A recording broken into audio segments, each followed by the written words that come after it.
Good evening, ladies and gentlemen, and welcome to Meadowbrook Park for this evening's coach pitch contest between the Orioles and the Diamondbacks. HARC baseball for you tonight.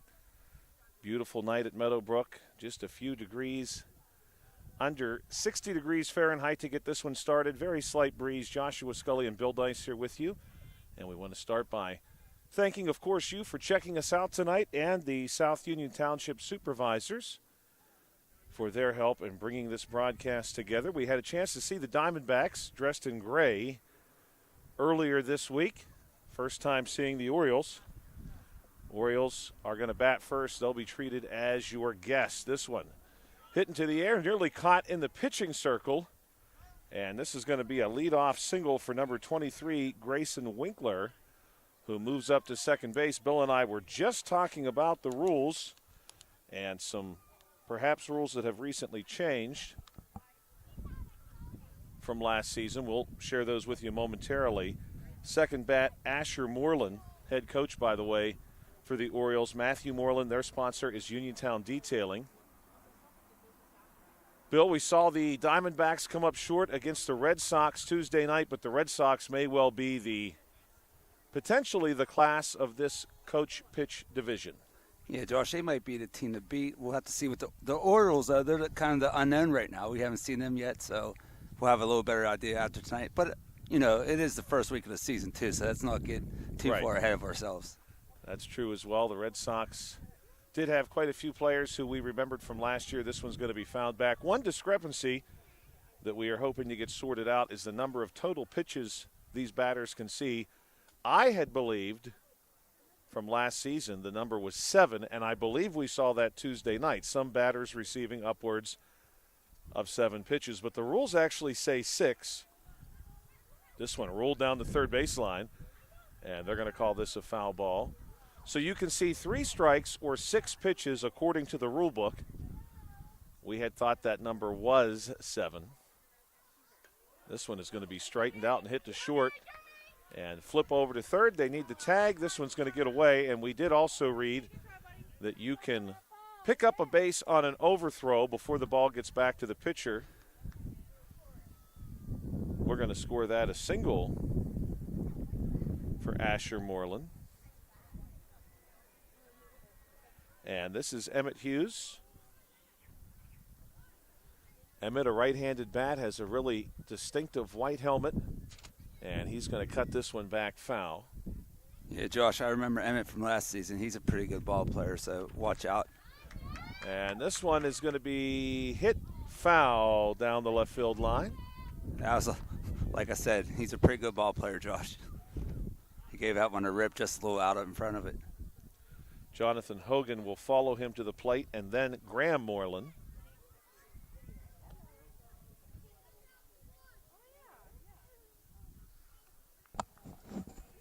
Cole, where did I tell him to play at?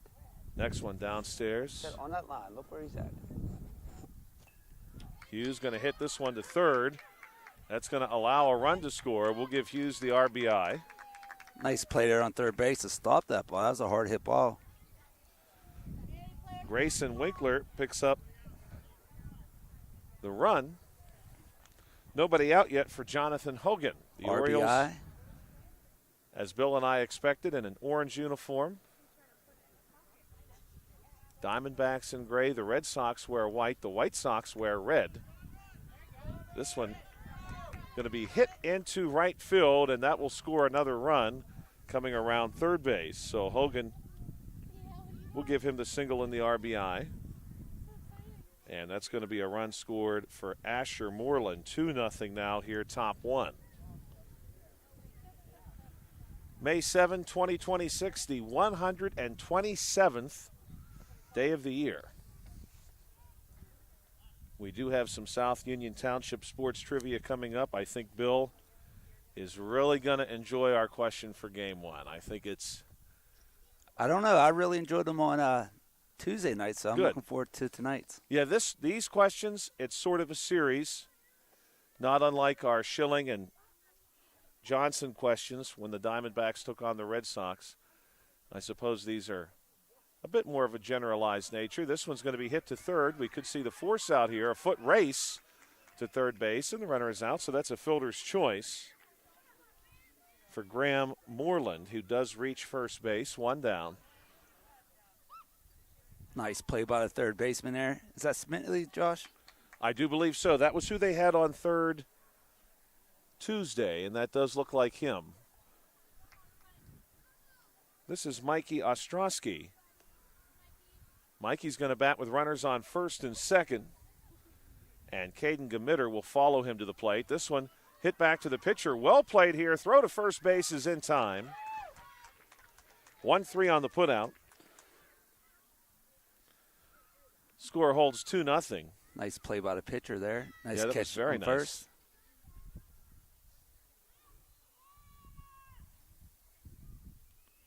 This one down low.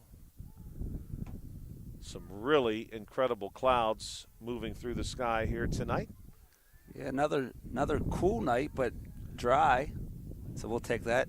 And this one Nice is going to be catch. snagged by the pitcher. Well done for the Diamondbacks. That's number 26, Lucas DeValence. Yeah, nice catch there. Yeah, he does a really good job. Let's take a moment and look at some of our coach pitch rules. These are rules unique for this division. So the way the rule book is structured is you get a baseline of the rules in general, and then it breaks it down by division. Here's a few worth noting. No stealing, no bunting, no walks. Only way to reach base is on a fair batted ball. No infield fly rule. All games are 6 innings. Base runners must remain in contact with the base until the pitched ball passes the batter. If the runner leaves too soon, he is out. 6 pitches or 3 strikes. Batter is out if the ball is not contacted after pitch 5. Unlimited foul balls. I thought this was an interesting one, Bill, but we have seen this, and we probably talked about this last year. The player playing the pitching position must remain in the circle until the ball is hit. The coach must also pitch from within the circle. Well, that rule makes sense, Josh. I mean, where are you going to go before the ball is hit? And you can't bunt, so it's not like they're going to show a sack bunt. And all games have a 90-minute time limit. A new inning can't start after 90 minutes. Oh, I didn't know. I didn't realize they had that rule in the coach pitch. I don't think we ever get close to that rule, though, Josh. No, we do not. I don't think so. We were, what, 55 minutes? 55 minutes on game one, and game 2 on Tuesday did start late. Yes. So I don't think we were even a full hour no, on that game. I don't think so, because that was a lot lower scoring game. Mick Miscannon will start us off for the Diamondbacks. He'll be followed by Lucas DeValence and Manny Dice in the 3-hole. Cleanup bat for the Diamondbacks, Hunter Smithley.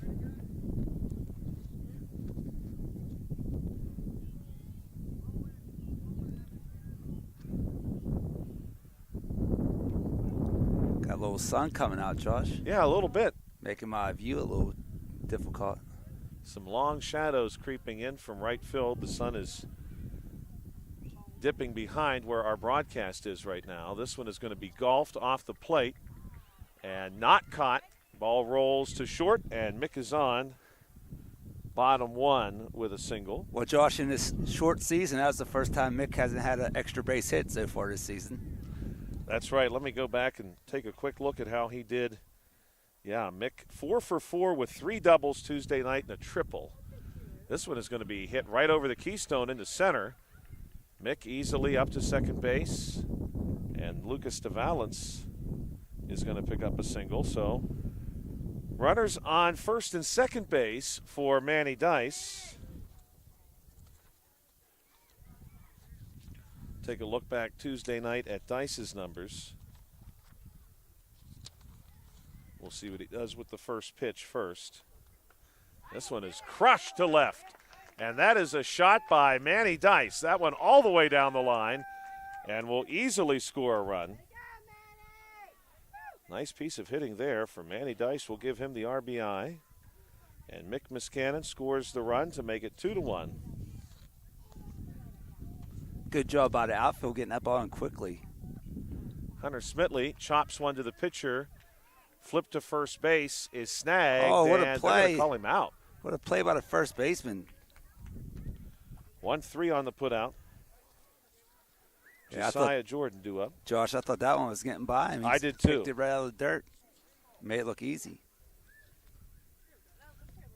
This one fouled back. Manny Dice, who we just saw deliver, picked up an RBI Tuesday night too, also scored a run. Finished that game 2 of 3. This one is going to strike a coach. No, that was off the glove. That's off the glove. Glove okay. of the third baseman. We'll give that one. Well hit ball. For Josiah Jordan, a single and an RBI as well. So now the score is 2-2. Austin Malarich at the plate. I want to thank Austin for helping me with his last name. I wanted to make sure I was saying it correctly. He's going to pop out here. This good catch. No, almost an opportunity. Oh my! And they're going to let him go back. That was a close call. That was very close. 2 down. Josh, I thought maybe you were in there getting pregame interviews or something. Some quotes. I should have done that. That's a good idea. Theo Kilgore.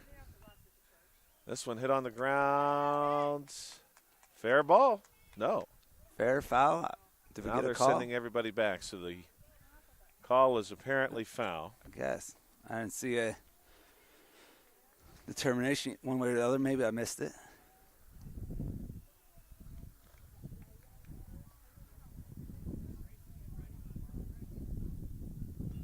Theo fouls this one off. This one hits the links. Otherwise, beautiful evening here at Meadowbrook Park at the corner of Main Street and Stadium Drive. This one is going to be poked to second, but it finds its way through, hops right off of second base, and a run's going to score. So Theo is going to have an RBI. Nice piece of hitting there by Theo. 3-2 now. Rip right up the middle. TJ Natale. Pitch on the way to him. This one swung on and missed. The Diamondbacks are coached by Michael Miscannon, Zachary Smitley, and William Dice. Bill doing double duty, coaching from afar, although he described himself Tuesday as an advisor. This one gets away on the throw, so everybody is safe. Base is now loaded full of Diamondbacks. Couple of snakes in scoring position. Couple snakes on the rocks. Snakes on the rocks. Snakes on the sand. This one is going to be hit right in front of first, or excuse me, right in front of home plate, and the flip to first is in time. That's 3 down. That is 3 down. That was Isaac Huseman. 1-3 on the putout for him. Score is 3-2, Bill. Is that what you have? 3-2, yeah, that's what I got. Hopefully we can stay on top of it tonight. Bill had pointed out in that previous half inning we nearly had a potential double play. How about this? On this day, May 7, in 1925, the Pittsburgh Pirates were able to execute an unassisted triple play. Pittsburgh shortstop Glenn Wright against the St. Louis Cardinals caught a line drive, stepped on second to double off the runner, and then tagged the runner who was coming from first. Wow. Must have had a hit and run on, Josh. They must have. Quite a serious one, too, to be all that way towards second. And get tagged out. Yeah. We're back to the Orioles now, top 2. Orioles are ready to go. 3-2 ball game in favor of the Snakes. And we are to Caden Gamitter.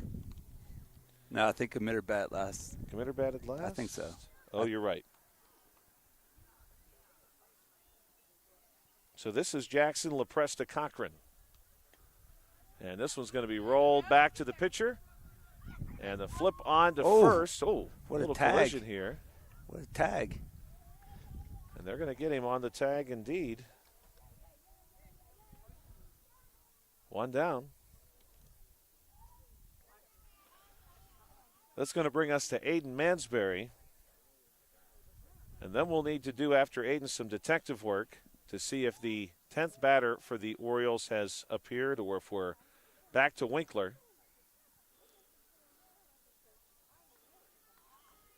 2 strikes here on Aiden Mansberry. Nope, that's 3. Yeah, I missed one there too, Josh. So that's 2 down. And we're going to ID this batter here for you momentarily. Swung on and missed here. The Orioles were not sure if they would end up with 10. This one is pretty well struck into right field. It will get down for a hit. And I'm wondering if that's Winkler, and it is not. A it's one number something. 18. A one something. Yeah, that is Connor Zaherniak, who picks up the single. Now the question was he your 10th man, Josh? He was the 10th man. Yeah, that's him. Okay. So this would be Winkler. Now we're back to the top of the order. Winkler doubled the last time through, scored a run. Pitch on the way to him. This one is going to be called foul.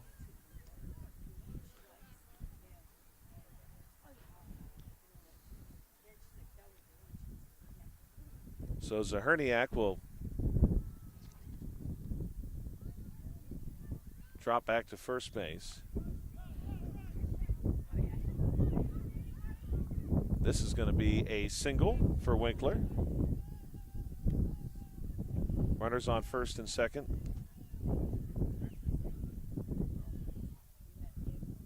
I'm going to correct myself on Connor's last name. I'm actually going to guess that is Zaherniak. Connor Zaherniak. This one pretty well struck towards second base, glove there, and instead of going for the tag, they go to first base and not quite in time.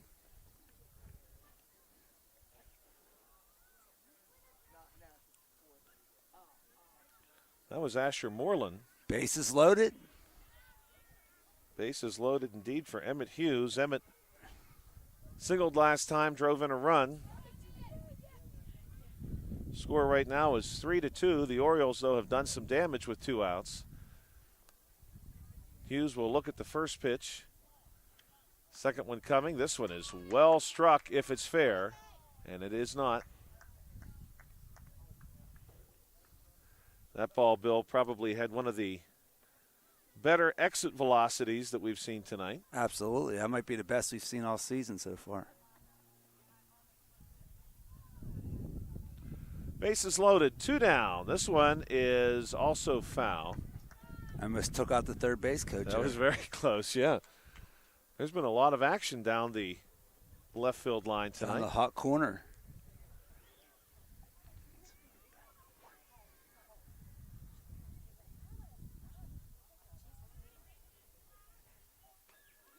This one hit on the ground to third, and this is going to do it. Well played there by the Diamondbacks. And the Orioles are going to strand 3. That also means that when the Orioles return to the plate in the next inning, we're going to start with Jonathan Hogan in the third. On the Diamondbacks side, we are to Mark Matthews, bottom 2. And then we flip over the lineup and go back to Mick Miscannon.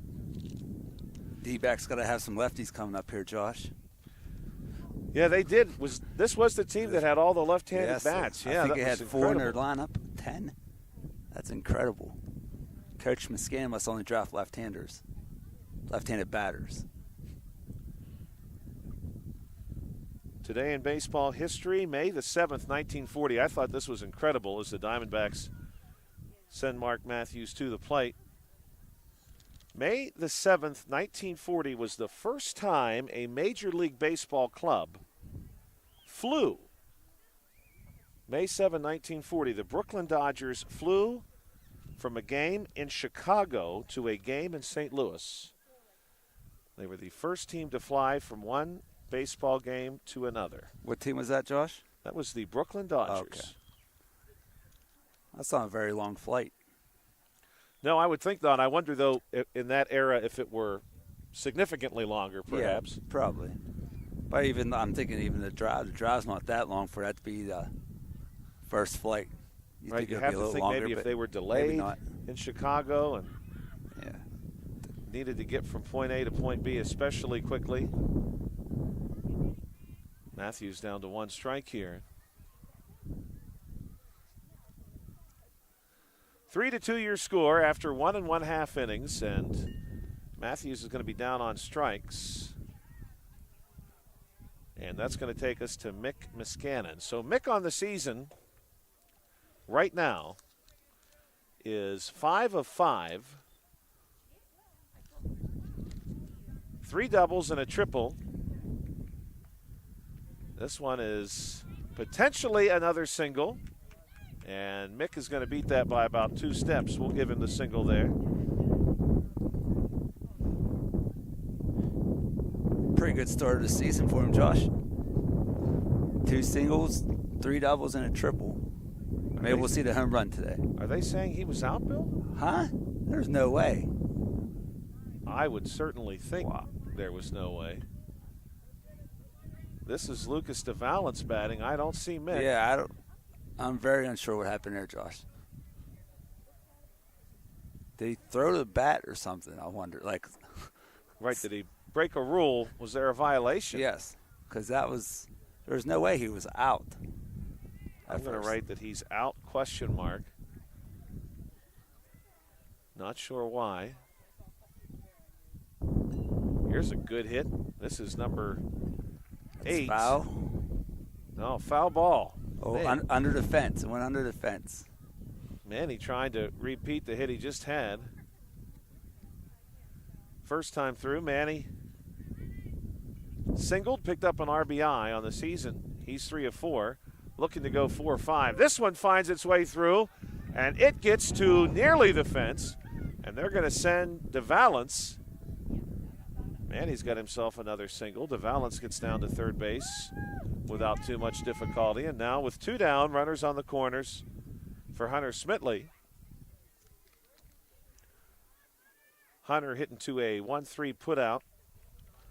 Earlier in the game, he was 2 of 3 Tuesday night.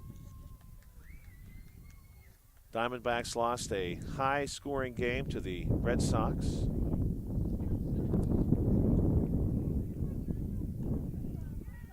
This one is going to find its way through short. I thought that one may well be caught. Instead, it's an RBI for Hunter Smitley, and the score now is 4-2. Call. Runners on first and second. Josiah Jordan at the plate. 2 down for the Diamondbacks, but they've got themselves some insurance after 2 innings at the very least, maybe some really good insurance. Here's one hit to the pitcher, and I think everybody's going to be safe here. They will be. Tough spot to play from there. Yeah, especially with the third baseman coming in. Yeah, Josh, I don't think the third baseman really had a play if he came up the ball cleanly. It was kind of like in a no man's land. Here's Austin again, and Malarich fouls this one back. Austin last time through popped out.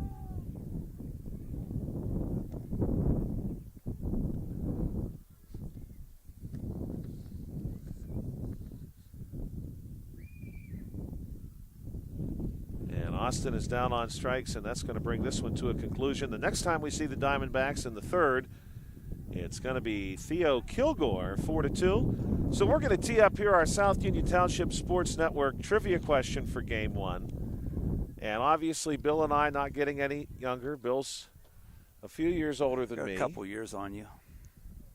So here's my question, and I'm going to structure this as a 2-part question because I think I'm going to ask it, and you're probably going to need just a small push in the right direction. In the history of Major League Baseball, how old was the oldest player to hit his first home run? So, for instance, let's think about the Pittsburgh Pirates. We'll use some recent players. Andrew McCutchen obviously hit his first home run in his early 20s. Even some players who may be trapped at AAA for a long time, they're going to hit their first home run, provided they hit one, maybe in their late 20s. So how old was the oldest player when he hit his first home run? And I'm going to tell you who this player was, and we'll let you guess maybe during the next break because we're looking for an age. The player in question was Bartolo Colon. Oh, wow. And he did this. A pitcher. Yeah. He did this remarkably. That highlight, of course, was on ESPN for a long time when Bartolo hit his first home run. And he had a pretty long career, too. He did.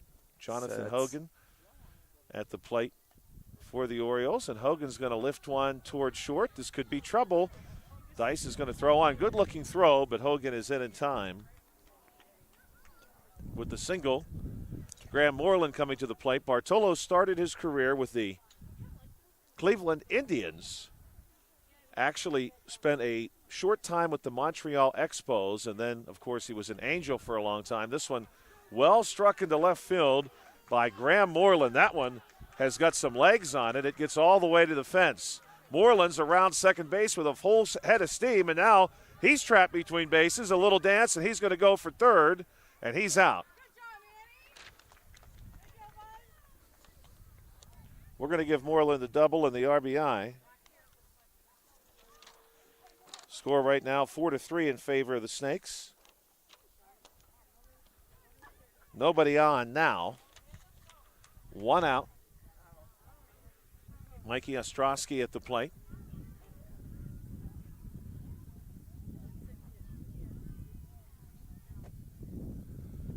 Quiet night on the trail. Not too many people on the trail right now. Here's one to Dice. And he flips on to first base. Good-looking throw. And they're going to call him out. Good. What a play. I don't know about that one, Josh. Maybe that was a redemption from the last inning or something like that. Maybe. I messed up the last one, so we'll get this one. I mean, maybe my eyes were getting bad, but he didn't look out. 6-3 on that put out. 2 down. Base is empty. Orioles looking to try to get something started. That one goes foul. This is Caden Gamitter.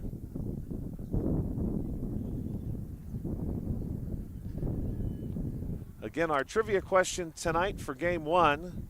Bartolo Colon, longtime Major League Baseball pitcher. When he hit his first home run, he was the oldest player in Major League Baseball history to hit his first home run, at least in the modern era. Colon bounced around a few teams at the end of his career, spent some time with the Oakland Athletics, spent some time with the New York Mets. This one hit back to the pitcher. Well played, flipped to first, and he's out. A nice play there on both ends. And so Jackson LaPresta Cochran is going to get us started when the Orioles return to the plate in the fourth. We go bottom 3, and the Diamondbacks are holding on to a 1-run lead. Bartolo Colon, a 2-time 20-game winner. Although, to be fair, the first time he did it, some of those wins came with an AL club, and he was flipped to an NL club. So, officially, I know that your purists do not like to see that as a 20-win season because he did not do it all in one league. Then later he won truly over 20 games with the Angels in the American League. Josh, I know you probably have a stat. How many years did he play? I'm going to guess. Is he still playing? He might still be playing. He might still be playing somewhere. Barnstorming. I wouldn't doubt that. I want to say his rookie season was 95, and I think he played until at least 2018. Yeah, that's a long time. That's a long time. And, I mean, he was productive, too. Yeah, he was very good. He had some really, truly resurgent seasons at the end of his career, especially with the A's. Of course, he was the recipient of a very controversial surgery in Europe, an experimental surgery that was not able to be performed in the United States. He went to Europe to have this work done, and he drew some criticism for that, ultimately was suspended by Major League Baseball for some medication that he was required to take as a result of this surgery, but then returned from that suspension and continued to play very well for a few seasons. Josh, is the movie Happy Gilmore based on this guy's surgery? Cause I thought about that when I watched Happy Gilmore 2. Exact same situation. This is the Bartolo Colon surgery. Yes. Colon was 40 years old. They told him he would have the shoulder of a 22-year-old. Wow. Kilgore hits one on the ground. Flip from second base to first is in time. 4-3 on the putout. And now we'll see T.J. Natale. Josh, every time you say this guy's name, I think you're going to say T.J. DeStefano for some reason. Our buddy T.J. Yeah. T.J. DeStefano. This T.J. is Timothy James. T.J. DeStefano, I'm not sure what his initials are. I don't know either. We'll have to find out. Could be Thomas James. Thomas Jefferson. Thomas Jefferson, sure. I have a feeling it's probably not that, but I really don't know, so it could be. Could be. You don't know. Isaac Huseman now will come to the plate. Isaac last time hit into a 1-3 putout. This time he's going to go back to 1 and on to 3, maybe just in time. We're waiting for the signal here. Safe. He's safe. Nice job by Isaac to get himself there. Yeah, a little collision down there, even though we have the double first base. It's supposed to avoid that. Right. I'm sure it works most of the time. Mark Matthews will step up. Mark looking for his first hit of the season.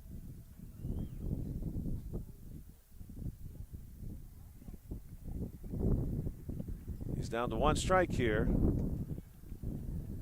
And that's going to do it for inning number 3. We're going to go now to inning 4. Mick Miscannon will lead off the Diamondbacks in the bottom of the 4th. Here in the top of the 4th, we're looking for Jackson LaPresta Cochran. Again, the sponsor for the Orioles, Uniontown Detailing. The sponsor for the Diamondbacks, Ultra Pure Water Conditioning Incorporated. Matthew Moreland, the owner of Uniontown Detailing, is the head coach for the Orioles. We'll let Bill maul our trivia question for one more half inning. How old was Bartolo Colon when he hit his first home run? He's also in the modern era. According to Major League Baseball Stats Muse, the oldest player to hit his first home run. No one has hit a home run at this age or beyond for the first time.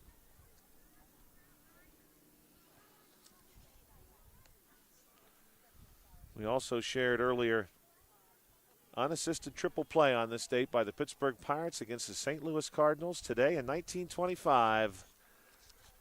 Pittsburgh shortstop Glenn Wright.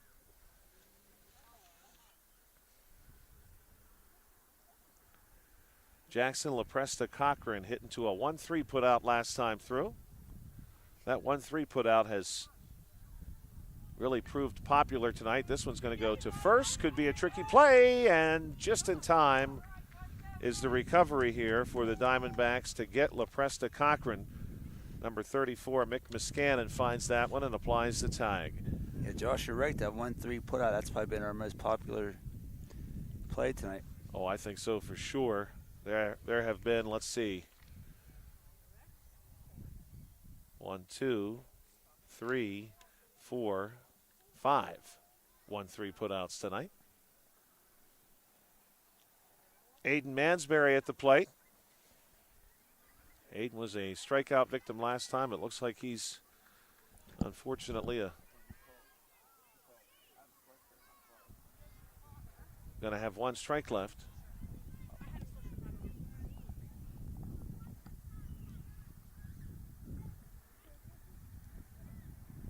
I'm going to correct that. Mansbury was down on strikes. This is throw on the first and got him. This was Connor Zaharanik. What a throw there. Zaharanik? That's got to be it. He's out. Good throw there across the diamond. Quick fourth inning for the Orioles. We'll go now bottom four. Score is still 4-3. So, Bill, how old do you think Bartolo Colon was? So, Josh, this is a really tough one. I'm going to go with the score, 3-4, 34. Not a bad guess. In fact, if you had flipped that around, you'd have been 43. Really close. Oh, wow. Bartolo Colon hit his first home run at the age of 42 in 2016. Against who? That I do not have. Oh, come on, Josh. But he was a New York I'm dying to know if the wind was blowing out. Maybe it's Wrigley. I'm Wrigley, sure. the wind was blowing out. Or Coors Field, maybe? Could have been, because he was playing in the National League. Yes. And obviously the National League, this was a point where the pitchers were still batting. But I'll have to look that up. Bartolo Colon, we do know, in 2016, May 7th, hit his first home run. No one has hit their first home run at an age beyond 42. Yeah, that's incredible. Well, I mean, that makes sense that it was a pitcher that did that because, if regular everyday players, they're batting a lot. Right. And if you don't hit a home run by that point in your career, you're probably not going to hit one or not still playing. I'll have to look that up because now I'm a little curious, actually. I'm very curious. About who was against? Yes. Who was pitching? Who surrendered a home run to a 42-year-old pitcher? Bartolo Colon. A 42-year-old pitcher. Mick Miscannon is at the plate. And, Josh, it's funny you say that. Like, I kind of remember that play now. Oh, yes, it was on ESPN because he constantly. wasn't the most well-conditioned athlete at that point in his career either. He was not. But I think he had some fun with that, too. I think he leaned into that a little bit. What are we doing? So we are going to collect a few baseballs that the Orioles were warming up with, and now Mick Miscannon.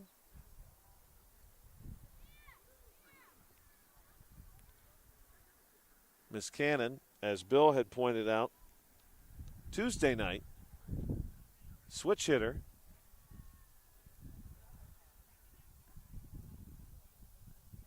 And he has pop from both sides of the plate, too, Josh. It's not like he's just going to one side and barely, legging out infield singles. Right. He's cracking the ball from both sides of the plate. Which at his age, that's pretty impressive. That's even more impressive.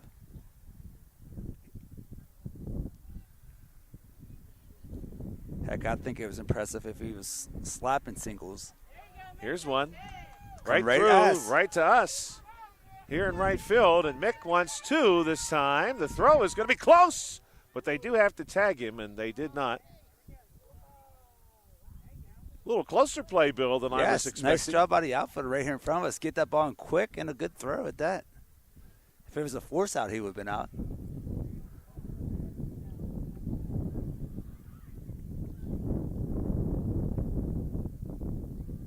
Who we got now, Josh? DeValance? Yep, this is Lucas DeValance, the number 2 bat. He's actually 2 for 2 tonight.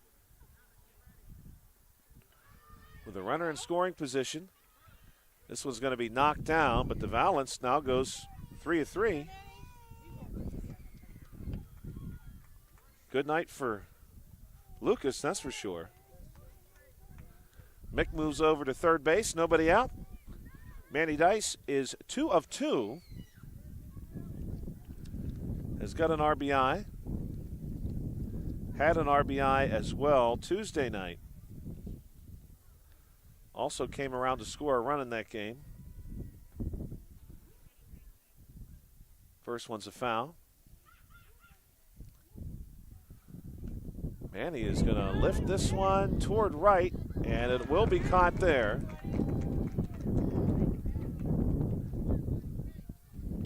Nice Good catch there, number 24. That's Asher Moreland. Nice base running, too, by the D-backs. Mick is really ready to go on third base. This was going to be hit back to the pitcher. This is Hunter Smitley. And the flip That's only over 2 isn't outs. time. That's only 2 outs. I don't know what's going on here. Yeah, you're right, Bill. That is only 2 outs. We got to run and score. I think we're fixing that. Everybody ran out the field.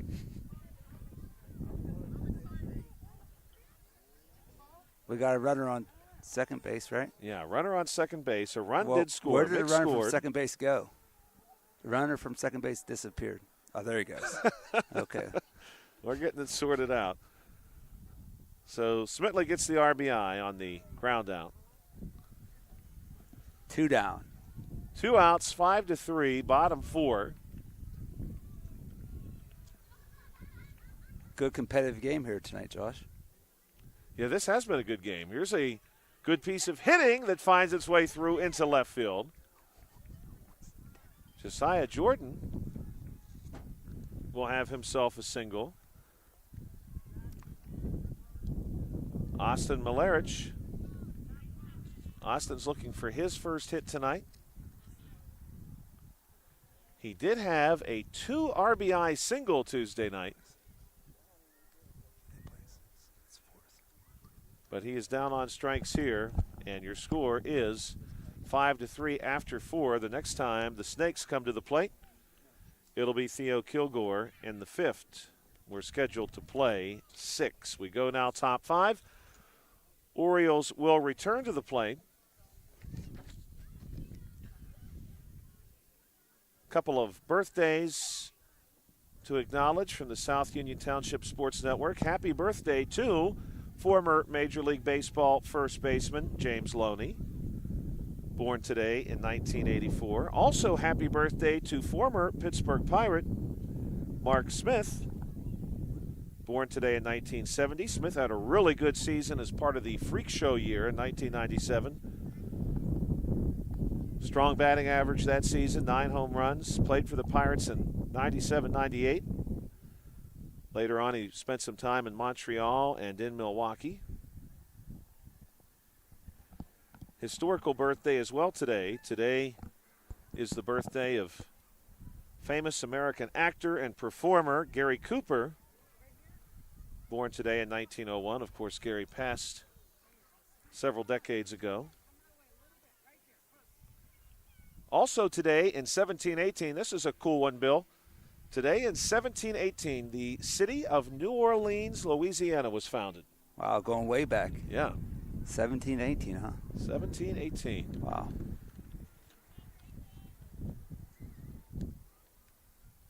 So we're ready now for inning number 5. Here's some good contact from the Orioles right out of the gate. This one's going to drop in. And the Orioles will start off with a hit from number 23, Grayson Winkler. So top the lineup. Top of the order, yeah. Here in the 5th inning. Orioles still with time to make up this difference. At the plate now, Asher Moreland.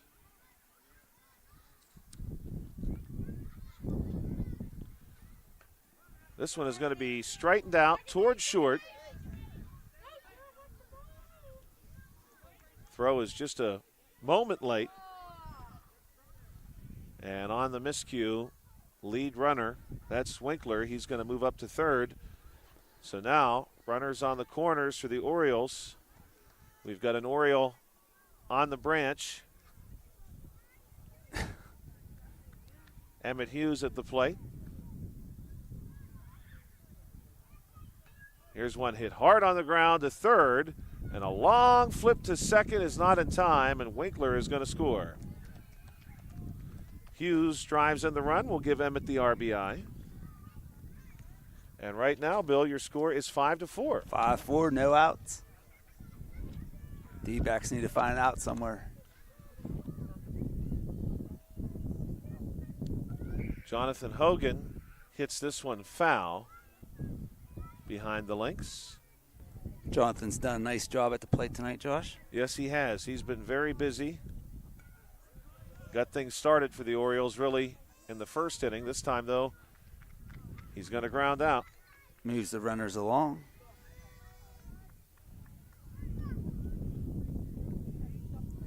Now we'll see Graham Moreland. Graham's going to bat with 2 runners in scoring position.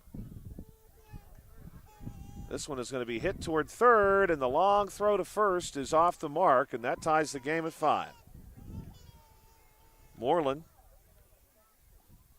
drives in the game-tying run, and right now the Orioles in the driver's seat with just 1 out. And another man in orange on third base. Bill and I suspected Tuesday the Orioles would wear orange. They were the only team that we did not get a chance to see Tuesday night in this division. Here's one hit off the heel of the bat toward short, flip to second, is going to skip away.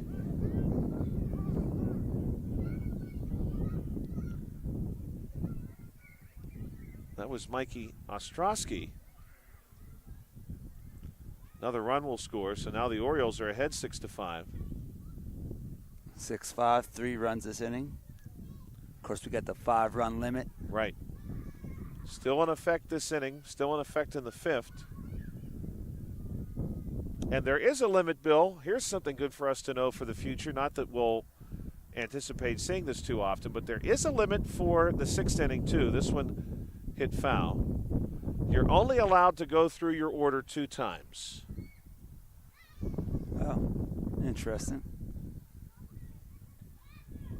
This one is going to be hit toward the pitcher. Going to go for the tag and get it. Another a run will score. Yeah. Gamitter out on his move to first. And now we'll see Jackson, LaPresta, Cochran. Gamitter picks up an RBI. Yeah, quite a few RBIs to go around for the Orioles here. This has been a good inning for them, top 5. This one's chopped into the ground, will stay fair. Throw to first is in time, the umpire says. And 7-5 is your score after the top of the 5th. And Bill, you know, when the sun is out and there's no breeze, it's almost warm. It's comfortable, and the breeze isn't even coming off of Lake Hutch. It's just coming from the mountains, I guess. Right, or maybe Redstone Creek, maybe. Yeah. Redstone Creek would be somewhere close. Yeah, I think it's right over here, yeah. So, wind coming off Redstone Creek. Bottom 5, we're going to see Theo Kilgore get us started for the Diamondbacks. Another birthday for you from the South Union Township Sports Network. James Donaldson. Born today in 1998. You probably don't know who James Donaldson is, but I bet you have heard of his alter ego, Mr. Beast. Mr. Beast. Manny would have known that one. Born today in 1998. Because Manny actually questioned me recently what Mr. Beast's real name was. I said, I have no idea. And he said, come on, Dad, it's whoever you just said, James Donaldson. I was like, well, how would I know that, or why would I know that? So we'll have to tell him between games. Yeah, we'll have to tell him it's his birthday. James Donaldson. Maybe we can send him a post on social media. Wish him a happy birthday. We talked a little Kentucky Derby Tuesday night, too. Today, in 1977, Seattle Slew won the Kentucky Derby and, of course, went on to win the Triple Crown in 1977. Theo Kilgore, 7-5. Orioles lead. Diamondbacks had really controlled this game throughout. Strong top 5 for the Orioles, have them in front. We'll see Kilgore, Natale, and Huseman. Some conversation here in the Diamondbacks dugout. I think there's a little confusion over the batting order here, Josh. They do have Kilgore at the plate. That's who you have, right? Yep. Well, you know, these coach pitch batting orders kind of get a little wacky sometimes. A lot going on in those dugouts. Yeah, some more discussion about it right now. They're looking for a bat now, it looks like.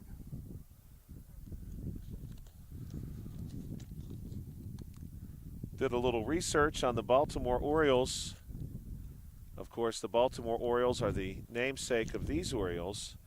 And I was curious about how the Orioles and Pirates had fared against each other all time, given that the Pirates defeated the Orioles twice in the 1970s in the World Series.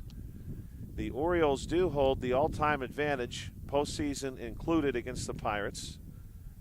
In 49 meetings, the Orioles have won 26 times. That includes both World Series matchups. This one is going to be golfed back to the pitcher. Throw to first base is in time, and 1-3. There's that 1-3 again, Yeah. Josh. We've been saying that all night. TJ Natale at the plate.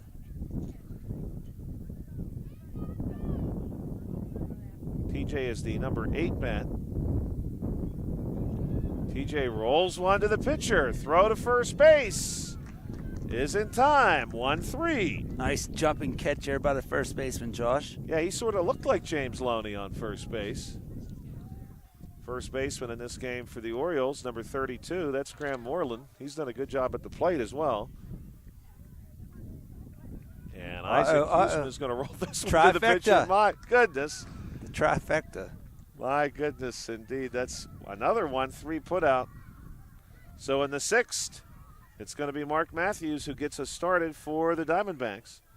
Had a chance, Bill, to talk to one of our colleagues, and we'll see him, I'm sure, at some point because he's got a son in this league, Mr. Joel Hudock. Oh, yes. And I explained to him that tomorrow we nearly, of course, this time of year you won't get it, highly unlikely, we nearly have what I like to call the teacher's trifecta. Friday, payday, snow day. You're going to get the Friday and the payday. 2 out of 3. Maybe water main break or something. I guess that's probably about your only hope, right, Yeah, Josh? that's about our only hope. The teacher trifecta. Top of 6, this is it. This is it. We're under an hour right now. We're going to see Aiden Mansberry first. He's the 9 bat. Then we'll see 10 and back to 1. Aiden tonight looking for his first hit. Connor Zararanek,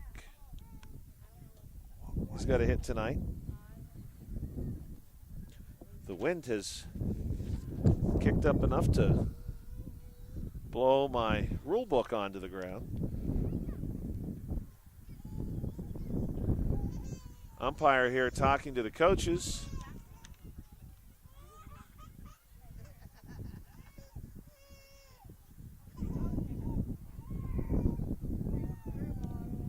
I'm not sure, Bill, what the nature of that conversation is. It looks like... Yeah, because, I mean, we're nowhere near the 90-minute mark. Maybe going over the, if there's no run, the 5-run rule's off. Right, maybe. Maybe. Just make sure both coaches are on the same page, or I don't know. Because it is, you know, the first week of the season, first game for the Orioles. Josh, I haven't looked ahead to next week's schedule yet, what we got going on, if anything. We do have a couple of nights at least. I'll have to look at that between the inning break because I do have it saved on my phone. Okay, we'll be up on the turf field, I'm pretty sure. Waiting to find out about tomorrow night. Still waiting about tomorrow night. Haven't heard any rosters. Weather tomorrow supposed to be very similar to this. And this is going to be a strikeout. 1 down.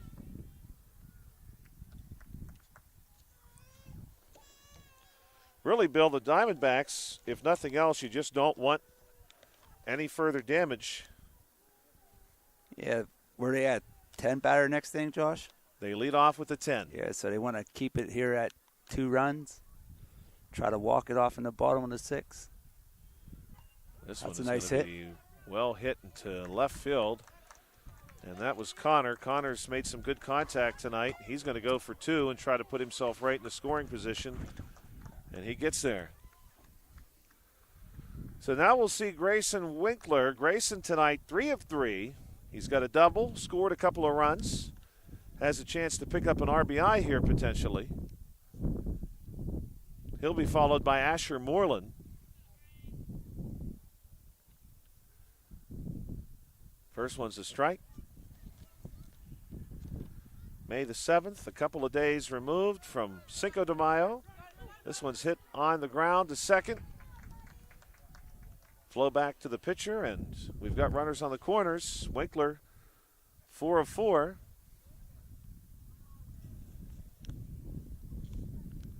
Asher Moreland tonight, he's 3 of 3.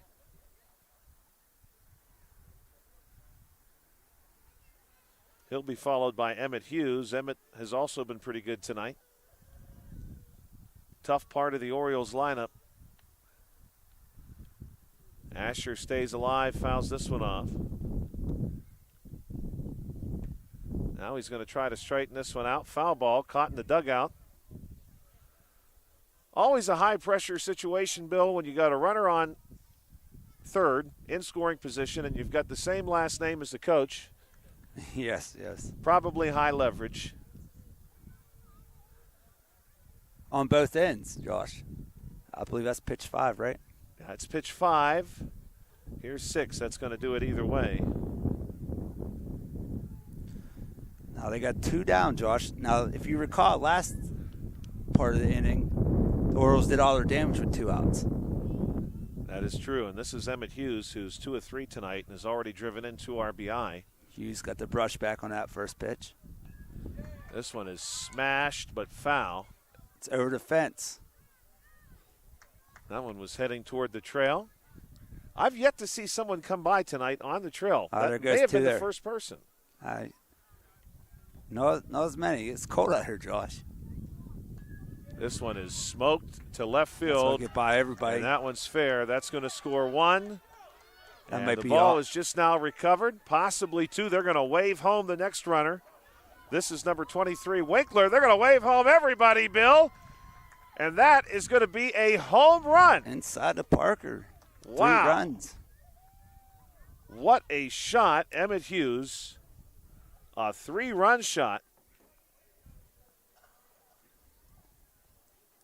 2 down, 10-5. First home run we've seen this season.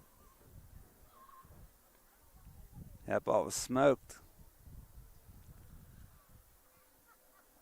Hogan earlier in this game singled and drove in a run. This time there's nobody on. 2 down.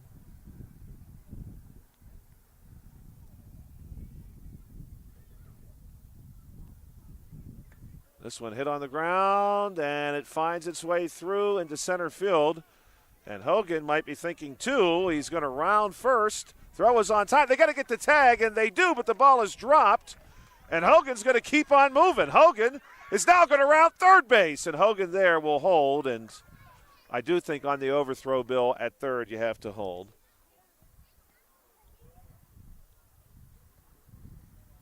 Nice play there by the outfielder, Josh. Get that ball in.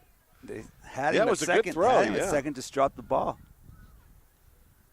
Now we'll see Graham Moreland. Graham tonight 2 of 3. Couple of RBI to his credit. He smashes this one into the ground. Played it short. Throw to first is not in time. And a run's going to score.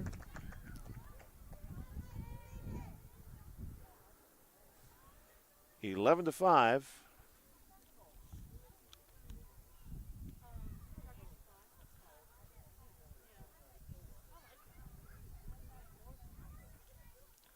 First one swung on here by Mikey Ostrowski. Next one to Mikey. Mikey will look at this one.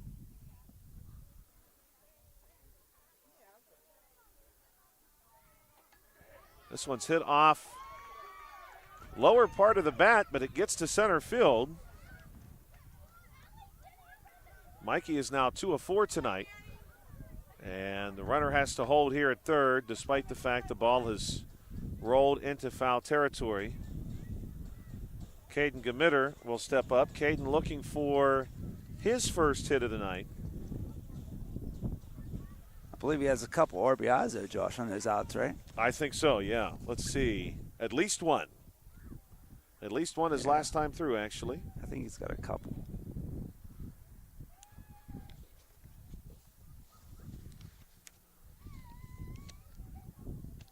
Still 2 outs.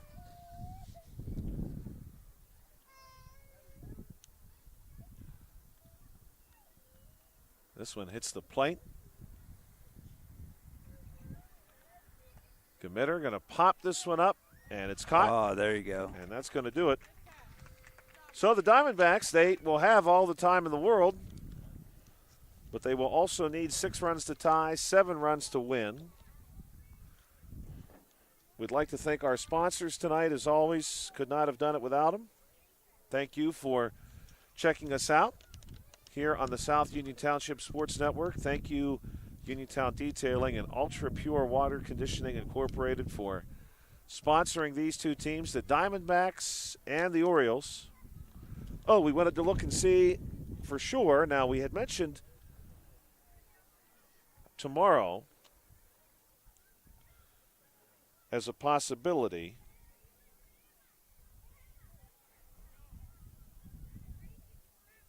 We'll see what we've got next week.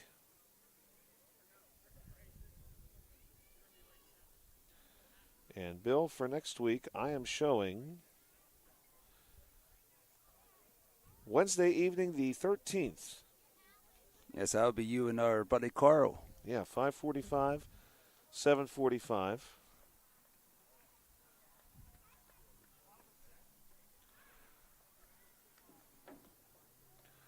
Diamondbacks ready to go with Mark Matthews, number 21.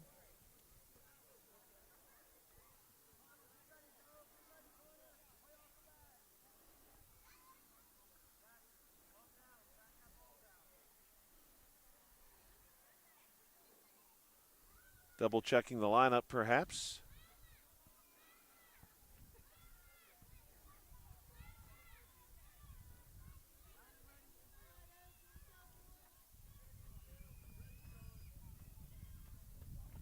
Diamondbacks just looking for base runners here. Bottom 6.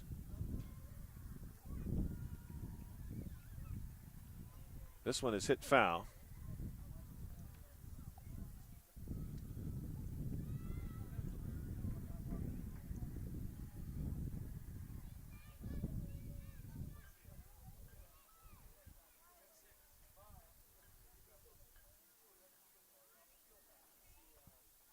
Matthews fouls this one off to stay alive. After Matthews, we'll see Miscannon,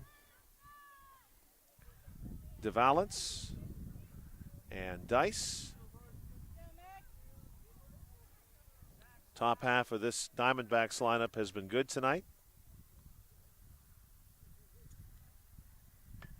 This one is going to be hit into right field, and he's out. And actually, Bill, I had that was Miscannon. So was Matthews down on strikes? Yes. Okay.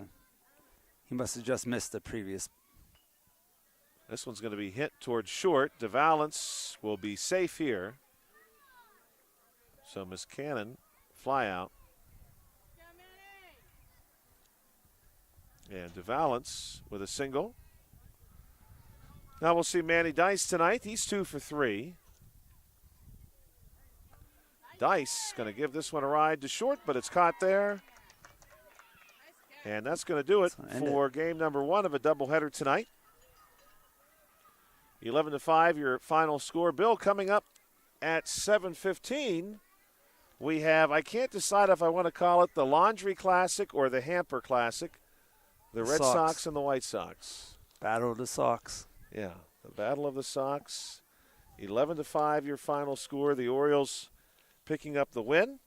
This broadcast, again, supported by the South Union Township supervisors. We want to thank them and, of course, our sponsors that make South Union Township Sports Network possible.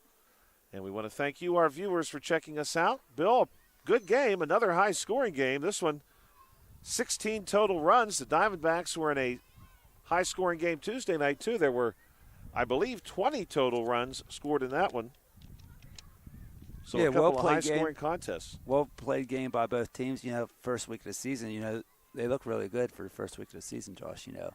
You only expect to see improvement from here on out. A couple of players maybe ready to start a wrestling match here in center field, Hugging it or out, in the maybe. center of the infield. But thank you for checking us out, and don't forget, in about 30 minutes, we'll have the Red Sox and the White Sox coach pitch live from Meadowbrook Park for Bill Dice. This is Joshua Scully. We'll be right back at 7:15.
South Union Township Supervisors presents the South Union Township Sports Network today from Meadowbrook Park.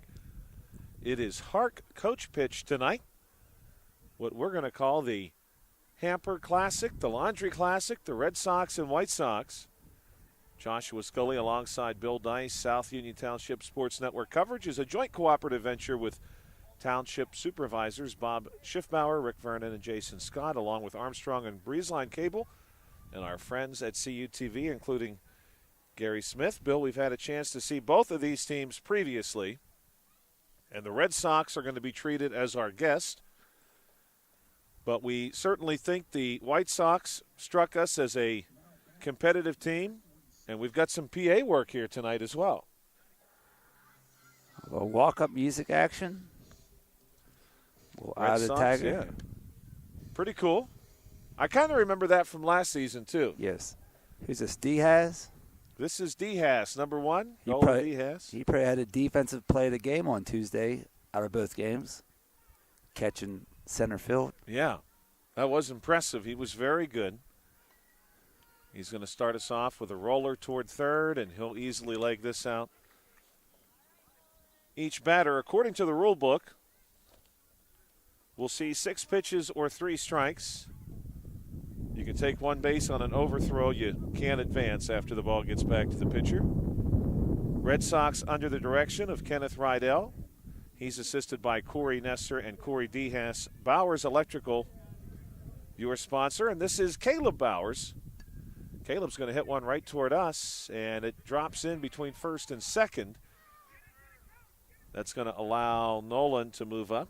Each team can score up to 5 runs per half inning until the final frame. Then when, at that point, you are not checked.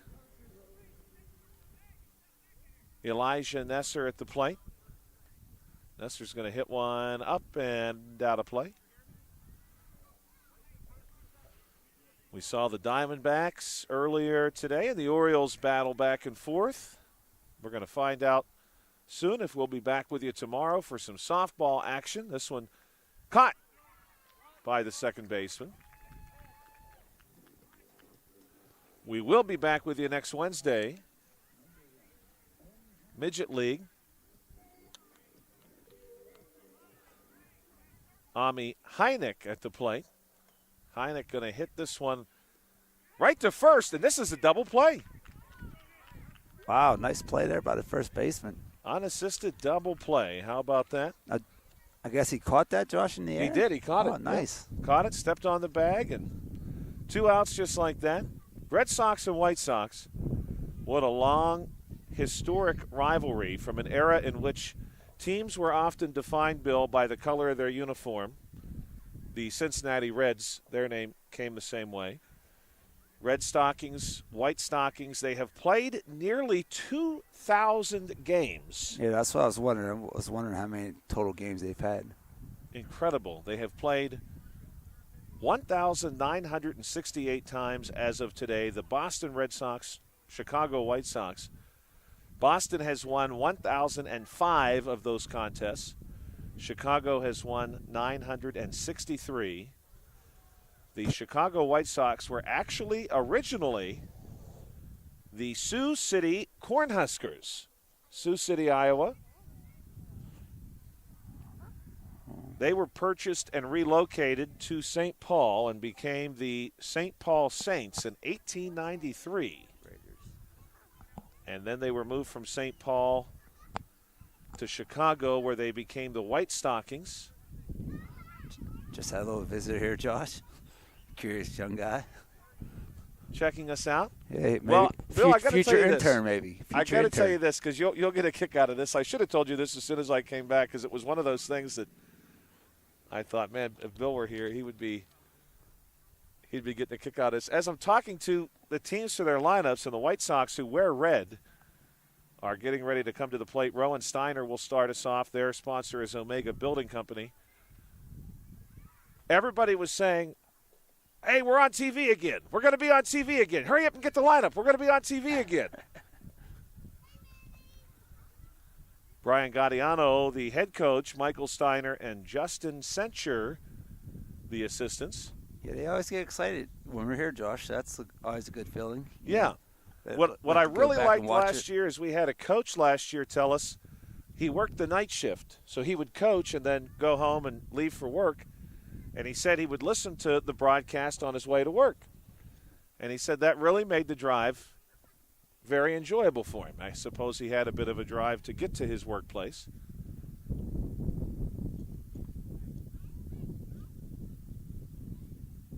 Pitch on the way to Steiner. Steiner will look at one. Bill and I had thought that you get 7 pitches total, but the rule book says 6. That's 2. Unlimited fouls once you get to that pitch number 6. Got some runners out here now, Josh. Yeah, we do. Good weather for that, truthfully. Nice and cool. And this is going to be, I believe, a strikeout. Maybe not. Rowan might have one more coming.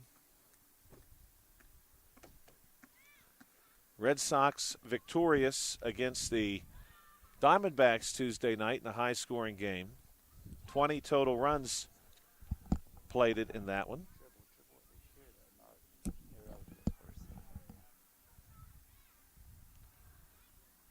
Steiner will look at another. Now he hits one to second, and it finds its way through. A seeing eye single for Rowan Steiner. Nice piece of hitting there. Rowan staying with that one. Now we'll see Dwayne Valentine. This Red Sox lineup very good Tuesday night.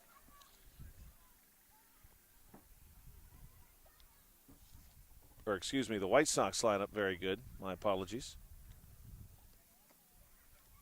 See the White Sox with the red shirts got you. Yes, it did. It did. Well, we knew it was going to happen. I thought I might make it a little bit longer than that.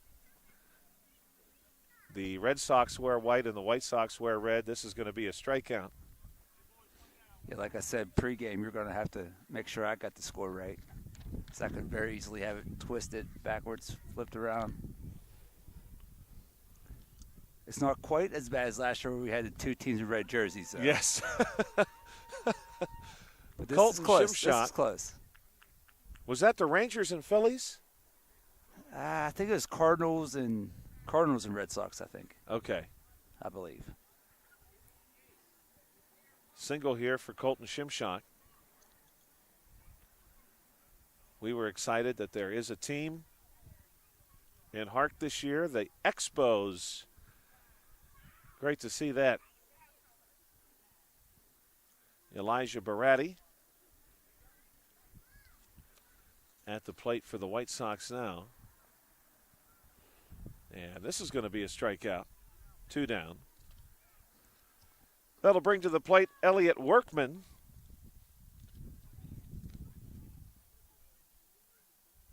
Elliott 2 for 3 Tuesday night. Number 5 bat, the White Sox are going to send 11 batters, and this one's caught at short. Nice catch. And that's going to do 3 it. outs. Yeah. Quick first inning here on the South Union Township Sports Network. A scoreless first inning, Josh. We don't see that very often. No, we do not. Top 2 for the Red Sox. We're going to see Finn Rydell at the plate. The Red Sox, of course, taking their moniker from the Boston Red Sox. The Boston Red Sox began their existence as the Boston Americans from 1901 to 1907 before becoming the Red Sox. Boston Americans and the Pittsburgh Pirates played in the first ever World Series, which the Americans won, best out of 9, 5-3. All time, the Red Sox have the advantage against the Pirates as well. In 39 games, the Red Sox have won 22. Pirates have won 17. Also had this I meant to share during the first game. The Diamondbacks and Orioles all time. Arizona Diamondbacks, Baltimore Orioles. They've played 33 times, and the Diamondbacks have won 20. Diamondbacks, of course, a relatively new franchise. I don't know, Bill. Now that I think about it, in our lifetime, Major League Baseball has not found tremendous success in its expansion teams. First pitch, a strike to Finn. I'm thinking the Diamondbacks have done fine, 2 strikes. And the Miami Marlins have won the World Series a couple of times, but, they struggle with attendance. There's a strikeout. The Tampa Rays at one time really struggled with attendance so badly they considered relocation. The Colorado Rockies, of course, this one is going to be hit like we're playing in Colorado. This one goes into left field. Lincoln Haynes has a single, but the Rockies, because of that altitude, that has, I think, sort of terrified Major League Baseball from ever going anywhere near a mountainous environment again, which is why one of the reasons I don't think they'll ever consider Mexico City. This one, a dribbler hit back to the pitcher, flipped to first base, is going to get away. And Marcus Covert is on first now. Runners on first and second for the Red Sox. That'll bring forth Justice Fasheen.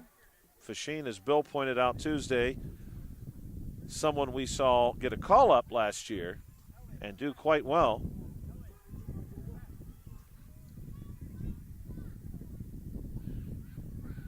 First pitch, a strike. Today, May 7th, the 127th day of the year, if you can believe that. This one cut foul back to the Lynx.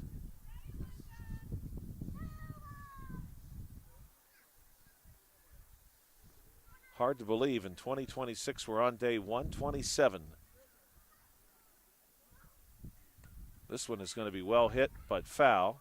It's hard to believe it's this cold out here, Josh. Yeah, it's a cool night. I might need a pair of gloves. I'm surprised by how cool it was. Yeah, I'm telling you, I usually do okay in the cool weather, but I'm feeling it tonight. I was doing some work at my home before I came to the field, and I had really worked up quite a sweat. I thought, it's going to be nice and breezy, and now maybe too much. So as Fasheen has one drop in and flip to second base is going to get away, so the Red Sox are going to have the bases loaded for Ryan Mahalko. 2 runners in scoring position. We can't say they're ducks on the pond. We're going to say they are socks on the line. Mahalko ready to go. Gives home plate a couple of smacks. And now he's going to give the ball a smack towards second base. This is going to score 1. So the second out of the inning. It's going to be a ground out with an RBI. And a 1-0 lead for the Red Sox. 2 down for Ace Schultz. Both of these teams with 11 batters in their lineups tonight. After Ace, we're going to see Riker Clifford. First one a strike. This one hit on the ground toward third. Going to be fielded there. No force out, of course, at third base, so a run will score. That's an RBI single for Ace. Good base running there by Fasheen, not to run into the tag.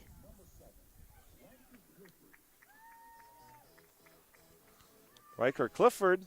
Jock jam action. Yeah, I've not heard that in a long time. What a great song for the occasion. I'm getting excited out here. This one hit again down the third baseline, foul. Assistant coach Caleb Bowers scoops that one up.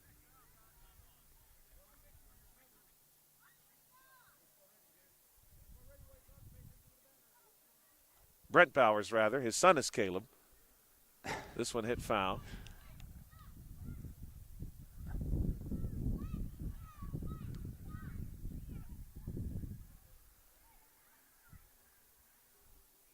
And that's going to be it. That's a strikeout.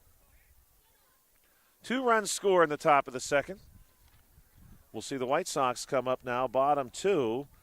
And in the White Sox order, we're going to be at Luca Gaudiano as your first bat. Today, on May the 7th of 1915, the Lusitania sank after being torpedoed by a German U-boat.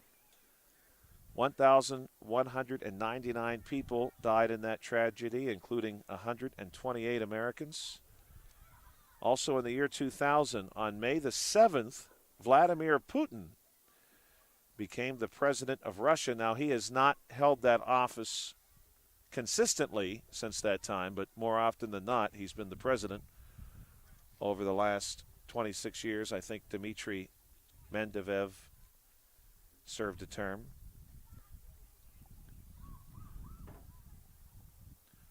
On this date in 1945, May the 7th, Germany unconditionally surrendered near the end of World War II. Of course, the United States and its allies continued to battle Japan in the Pacific into August of that year.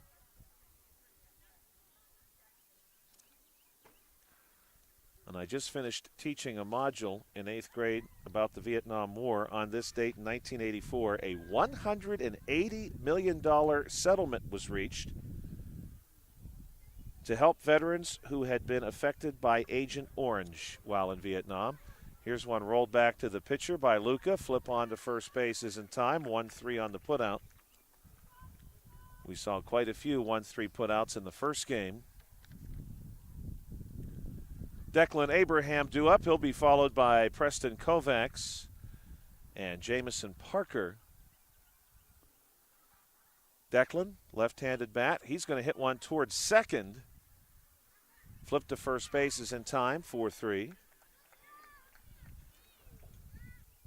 2 down here. Bottom 2. Preston Kovacs due at the plate.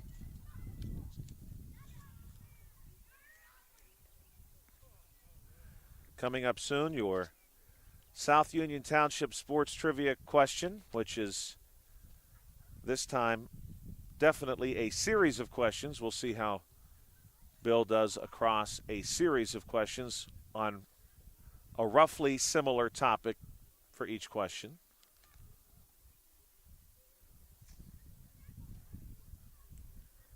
Still looking for Preston. Here he is.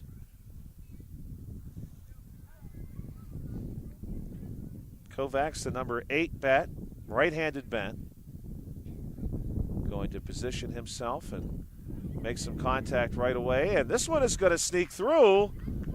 And we've got ourselves a single for Kovacs.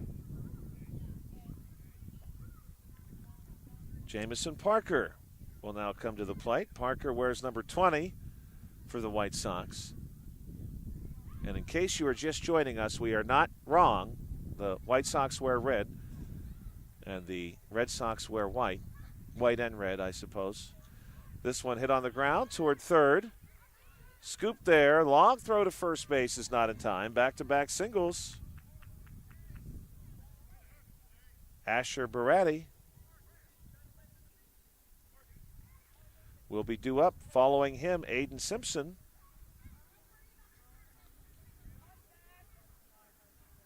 Pitch on the way to Asher. Swung on and missed. Similar weather forecast for tomorrow. High in the low 60s.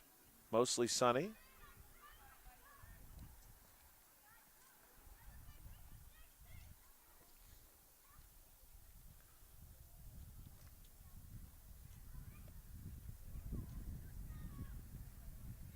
If Baratti is able to reach here, we'll see the final batter in the order for the White Sox. Baratti fouls this one back. Then we'll flip that lineup over and go back to the top.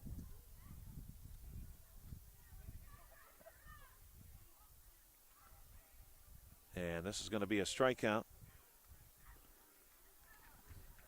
Score's going to hold 2-0 after 2 in favor of the Red Sox. We'll go now top 3. And in the Red Sox order, we're back to the top. Nolan Diaz due up.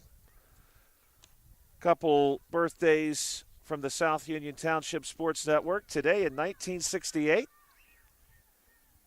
May the 7th, birthday of Eagle Eye Cherry, the Swedish rock star. Had one popular song here in the U.S. in the late 1990s, Save Tonight.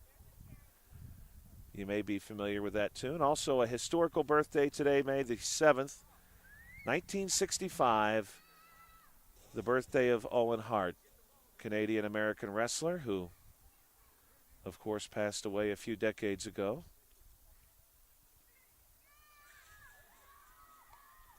So our South Union Township sports trivia questions for this game. I'm going to share, Bill, the structure of the questions.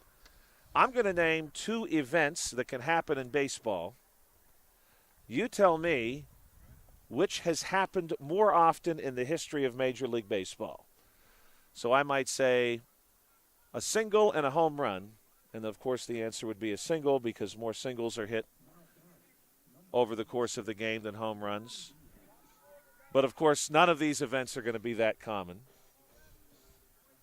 You know, pitch hit by a bird or bird hit by a pitch.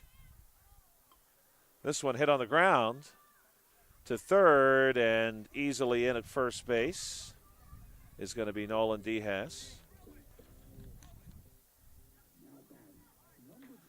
Nolan 2 for 2 tonight. And now we'll see Caleb Bowers. Bowers was good Tuesday night as well. Fouls this one off.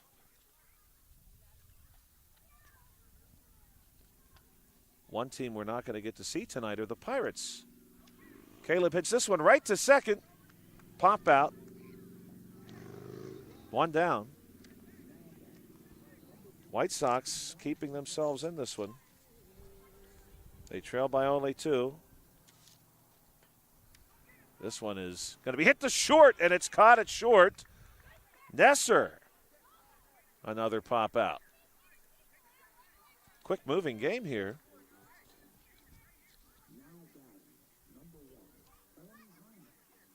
Ami Heineck. He'll look at the first one. This one's going to be fouled back.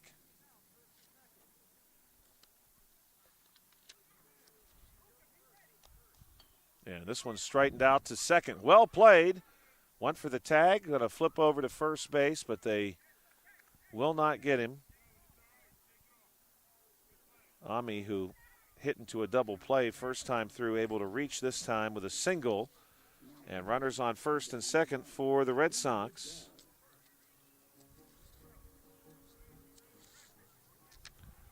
Some Coldplay for Finn Rydell. Appropriate song for tonight.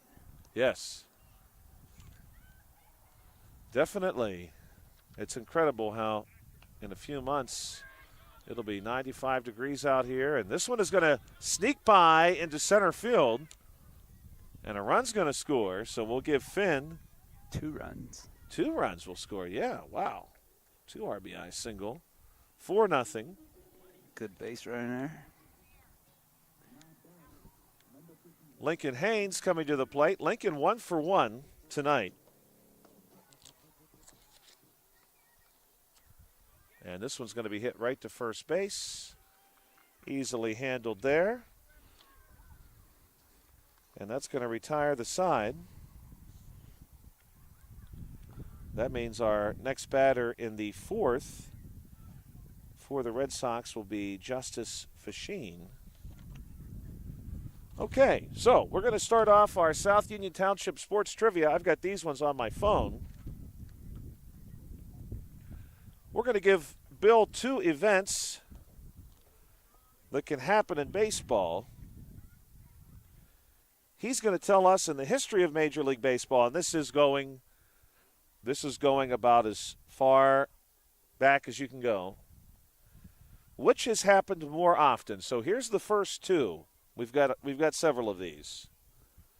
What has happened more often, Bill, in the history of Major League Baseball? A perfect game lost on the 27th batter, or the unassisted triple play, which the Pirates had one of those today, against the St. Louis Cardinals in 1925. Which has happened more often? The unassisted triple play or a perfect game lost on the 27th? I wish I could give you, Bill, some kind of prize if you got any of these correct, because none of these are easy. As I looked at this list, I thought, my goodness. I'm going to go with the unassisted triple play. You are correct. The unassisted triple play in the history of Major League Baseball has happened 15 times. We're ready to start here. Bottom 3. And we are to the White Sox, Aiden Simpson. Unassisted triple play, that's happened 15 times. Perfect game, lost on the 27th batter. That's happened 14 times. Wow. Simpson down on strikes here in the third. Back to the top of the order we go for the White Sox. Rowan Steiner. Steiner gives this one a ride foul toward the playground.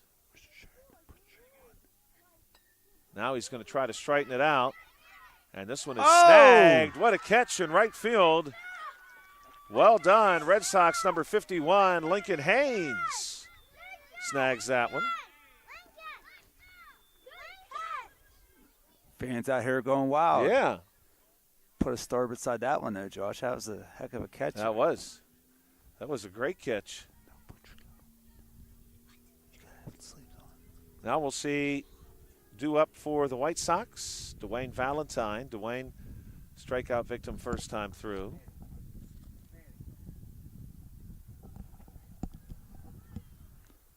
In the first game, trivia question we had for Bill, what was the oldest age for a Major League Baseball player to hit their first home run? This one is going to be hitting to left, and that's a fair ball. And Valentine's going to hold it first. Correct answer to that was 42. Bartolo Colon, former Major League Baseball pitcher, hit his first home run at the age of 42. Nobody in the history of Major League Baseball, I should say in the modern era, hit their first home run at an older age than Bartolo Colon. And he did that today in 2016. This one hit to the pitcher, but then thrown away. And so Colton Shimshock on the move into this. Nope. Colton is going to get second base, I hope. He will. Little miscommunication there. Certainly not Colton's fault. Elijah Baratti at the plate now. And Baratti gives one a ride. This one's going to take a good bounce for Baratti. And this one's going to score a pair. And Baratti with a 2 RBI double.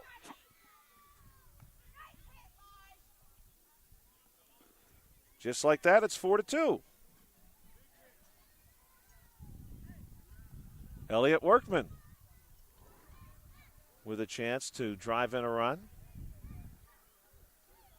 I suppose for both teams we can say Sock on the line here. Runner in scoring position. This one fouled back. When I was a kid, my grandmother, she had clotheslines everywhere, would hang just about anything and everything outside with old-fashioned clothespins.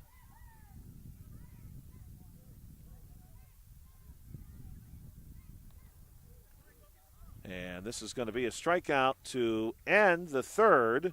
So the White Sox, when we come back to them, bottom 4, they'll be on Luca Gaudiano. But they strike for 2, and it's 4-2. And now it's time to ask Bill another question. In the history of Major League Baseball, which of these events has happened more often? 4 home runs in a single game by one player,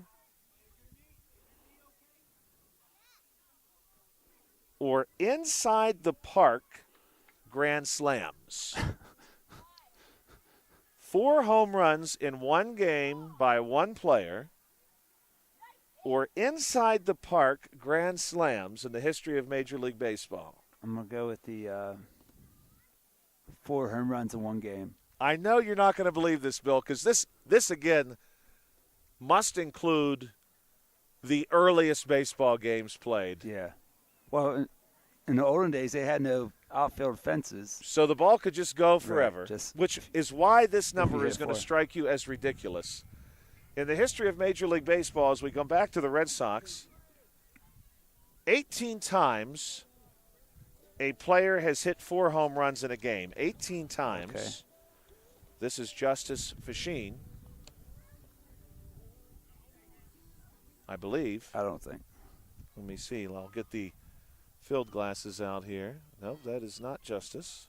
Who's before him? I had Marcus Covert. We'll see if this is Marcus. He does have the pencil bat. And this one is going to be hit into left center. We're going to find out right now.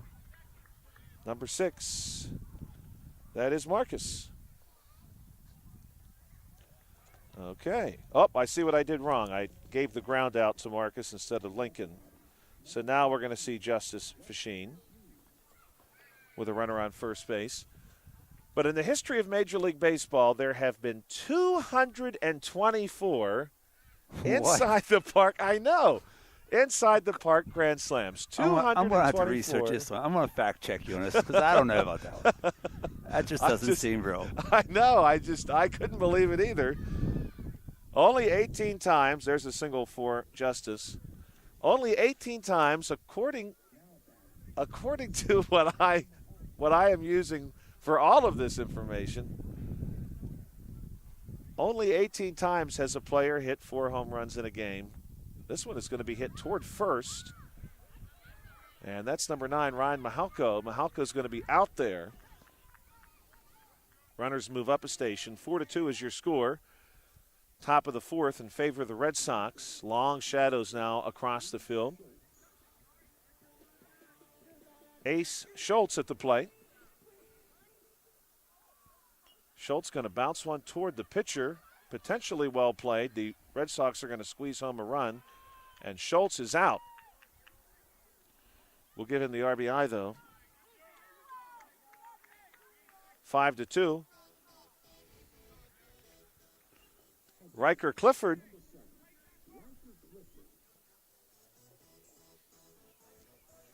Riker will bat with Justice on third base. Fasheen just one station away. 60 feet from home plate.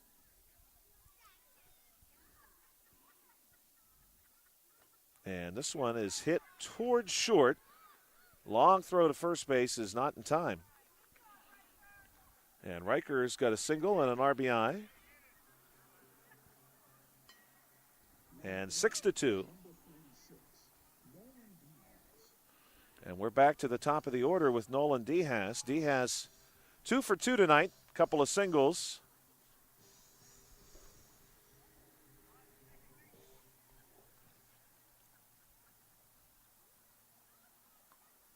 This one is going to be fair. Stays perfectly fair.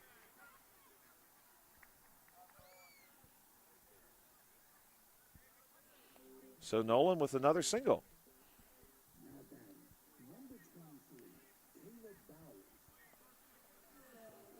Caleb Bowers today, 1 for 2. And this one is going to sneak through down the right field line. That will load the bases. That was a tough play, Bill, because as the ball was closing in on the first baseman, the runner was also going. Yeah, I thought I was going to hit the base there initially. Nesser at the plate.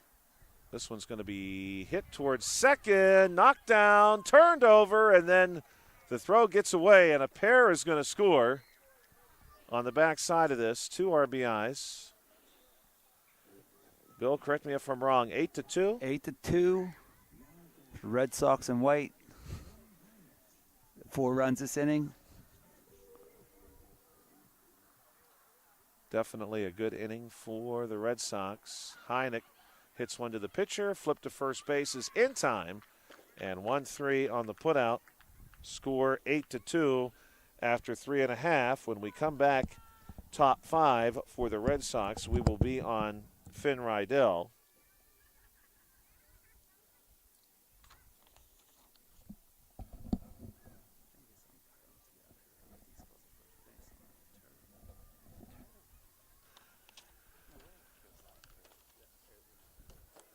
This is a quick-moving game, no question about it. We started late.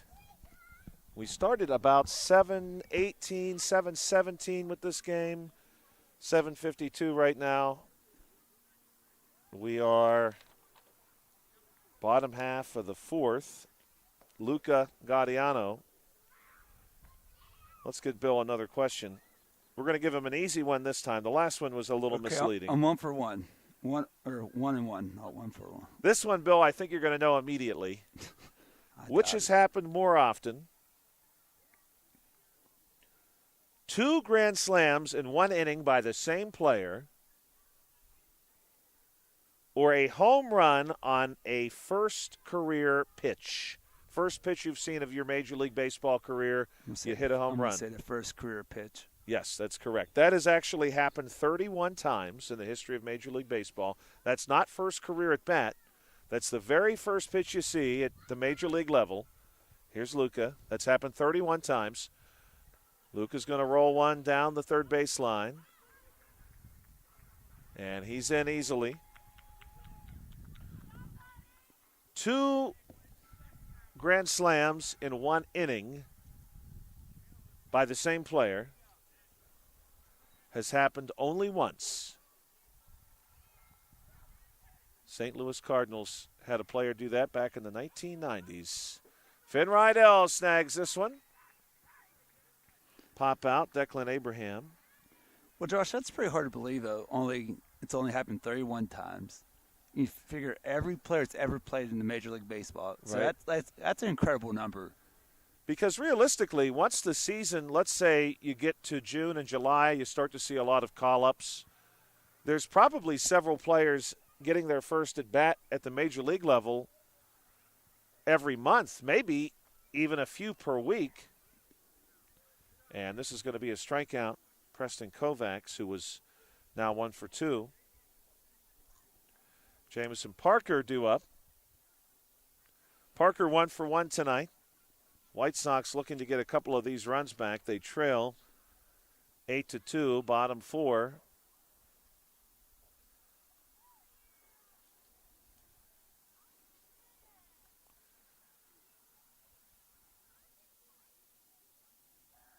Parker will look at a couple. Parker will be followed by Asher Baratti if he's able to reach.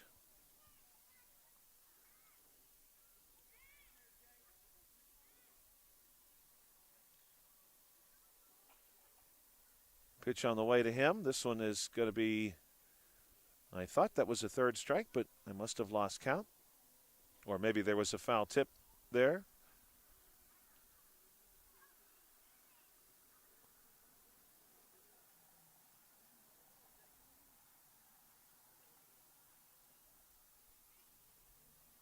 Pitch on the way. This one Asher will look at. Tomorrow, Friday, May the 8th, school years across the region. There's a strikeout. No. That's a strikeout. Drawing to a close across our region. Everybody now, I think, within a month of concluding their school year. And for the White Sox, when they come back in the bottom of the 5th, we're going to see Aiden Simpson. Red Sox due up top 5. They lead 8-2. We're going to get Bill another question. We'll give him a slightly more difficult one this time.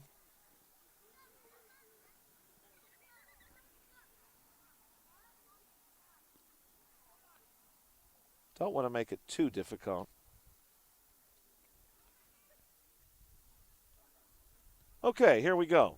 Which has happened more often in the history of Major League Baseball? 20 strikeouts by a pitcher in 9 or fewer innings of work in one game. So 20 strikeouts by a pitcher in 9 or fewer innings of work in one game, or perfect games. As we got Finn Rydell coming to the plate.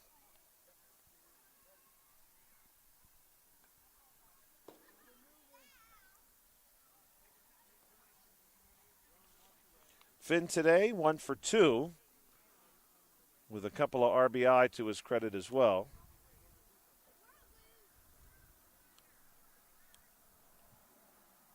Still some daylight on the field around third base, a little near the pitching circle and at second base.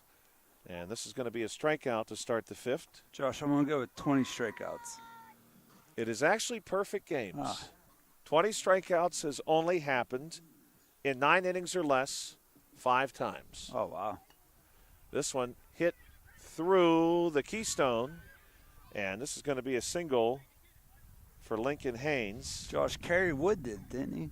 He did do it. Yeah, that's pretty incredible. That I know one of the 5 guys off the top of my head. What's incredible about that, in 9 innings, how many batters, even if you surrender a couple of hits, you're going to still collect the same number of outs, and this is a single here for still Marcus 27 Covert. outs, right? Yeah. So to say that you produced, even if you went the distance, 20 of 27 outs would be, or more, Yes. would be strikeouts. You're really dealing. Fasheen.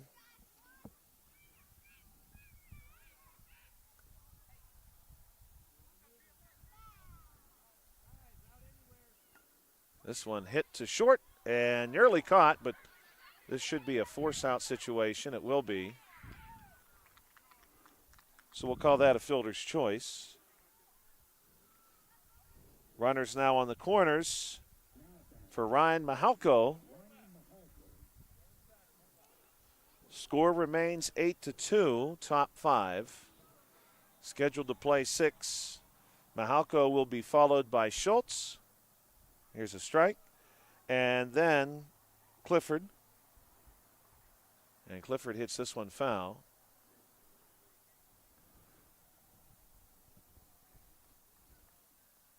Pittsburgh Pirates won today. Take 2 of 3 against the Diamondbacks. This one's fielded at short, on to second base, and that's going to do it. Another fielder's choice situation. Nobody scoring in that half frame, and we go now bottom 5. We're going to give Bill one more of these questions. This one we're going to make. I'm 2-2 right now, so this is the rubber match. Okay, so let's see. I want to get 2 very different events here. Oh, that one's a heartbreaker. We'll use it though.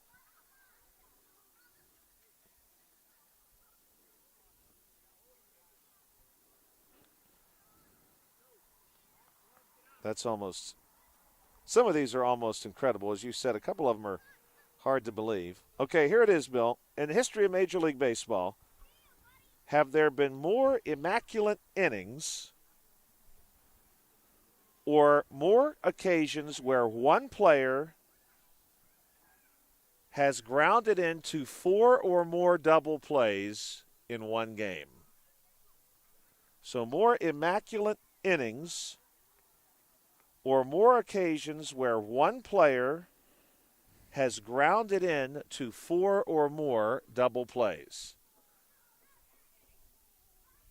I'm going to go with the double plays. There have been more immaculate innings. Ah. Believe it or not, in the history of Major League Baseball, this is a very small number as we get to Aiden Simpson. Again, according to the numbers I have, only twice ever has a player grounded in. No, I'm sorry. Yeah, twice ever. Twice ever Wow. has a player grounded into 4 or more double plays in one game. There have been 110 immaculate innings in the history of the game. I would not have guessed so many immaculate innings because I feel like you so very rarely hear about that. And this is going to be a single for Aiden Simpson. Rowan Steiner will come to the plate, top of the order. Bottom 5, the White Sox still with time to chip into this deficit.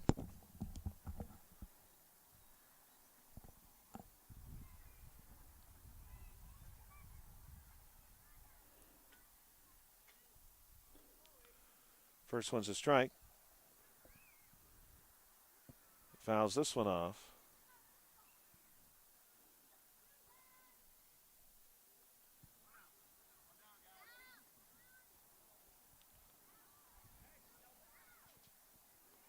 And that's going to be a strikeout.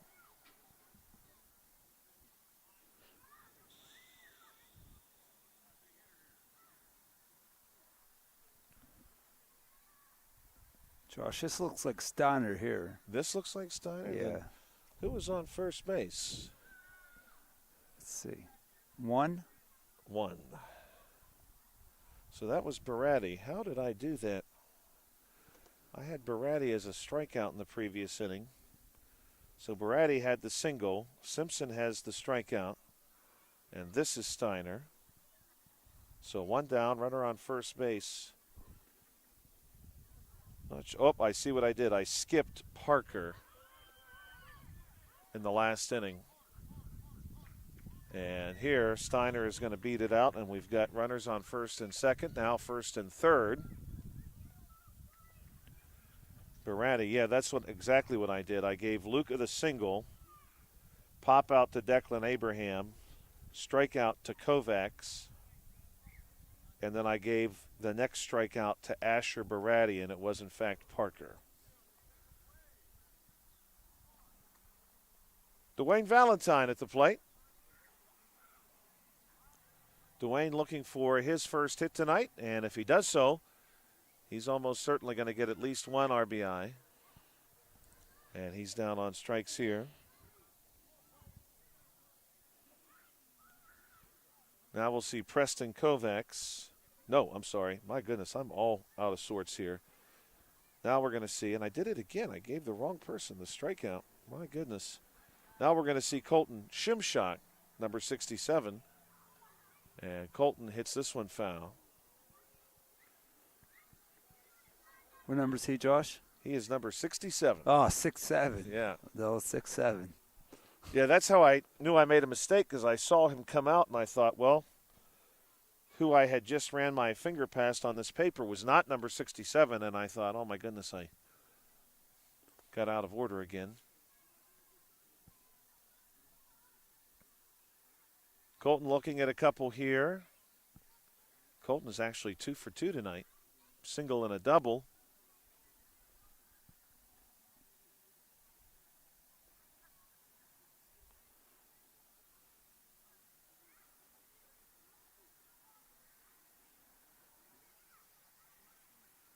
This one is swung on and missed.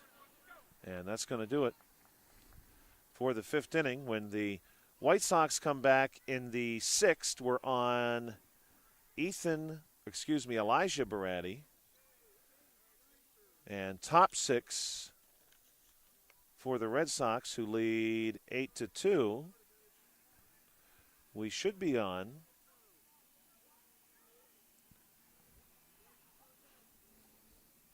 starting to doubt myself here. We should be on Ace Schultz. We have the score as 8-2. Well, we're hopeful that we're correct. We're going to find out. I'm worried I don't want to be completely out of order here. Let's see who we've got at the plate. Number 12, and this is Ace. Good. Ace, and then Clifford, and back to the top of the order with DeHaas.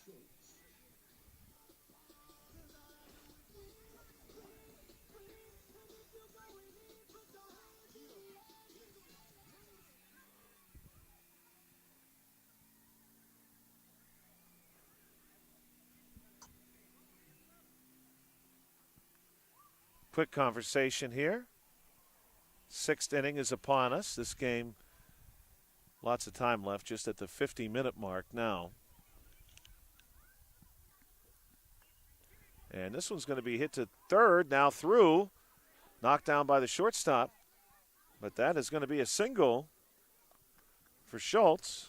Schultz has actually quietly had a good game here tonight. He's now 2 for 3 with 2 RBIs. Clifford, 1 for 2. Riker takes a swing at one.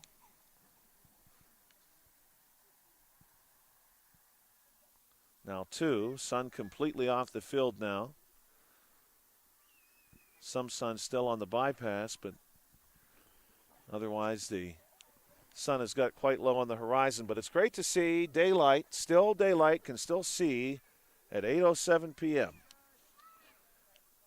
This is going to be a nope. Yeah, That's only Josh, 2 strikes. speak Nope, for 3 yourself. I strikes. don't know if that's a good thing or not. My wife sees it as more time I can work outside. If I ever have an off night. If I ever get an off night. I hear you. Or it's not raining. Nolan Diaz. Yeah, it's I tend to like it. I don't need it to be daylight until 9:30 at night, as it will be in another month and a week.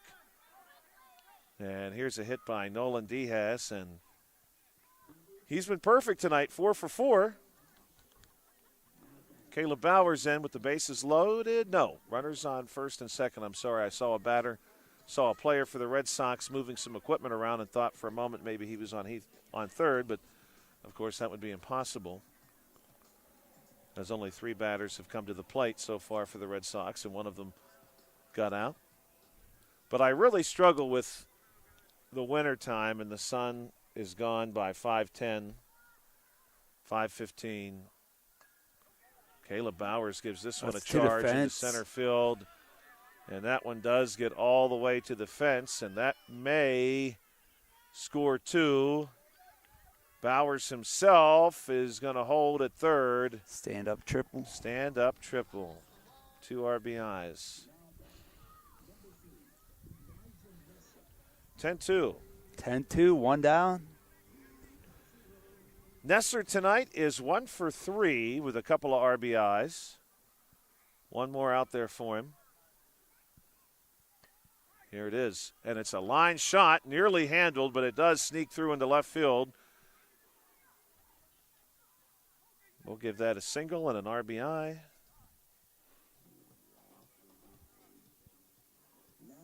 (11-2). 11-2. 11-2-2. Heineck pops one up, but it drops in. We'll see what happens Second now. Base. Second base. And the throw goes to first base. It's caught there, but we'll give Heineck the single.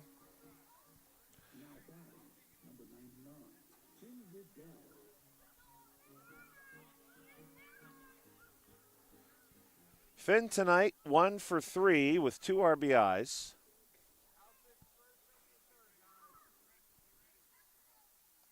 This one cut foul back.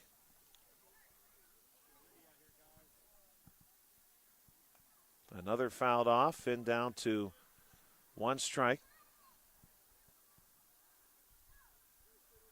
Wind is actually changing direction a little bit. It was coming from behind us. At least periodically, we're getting a breeze from home plate, although right now it's back to behind us again. That's a strikeout.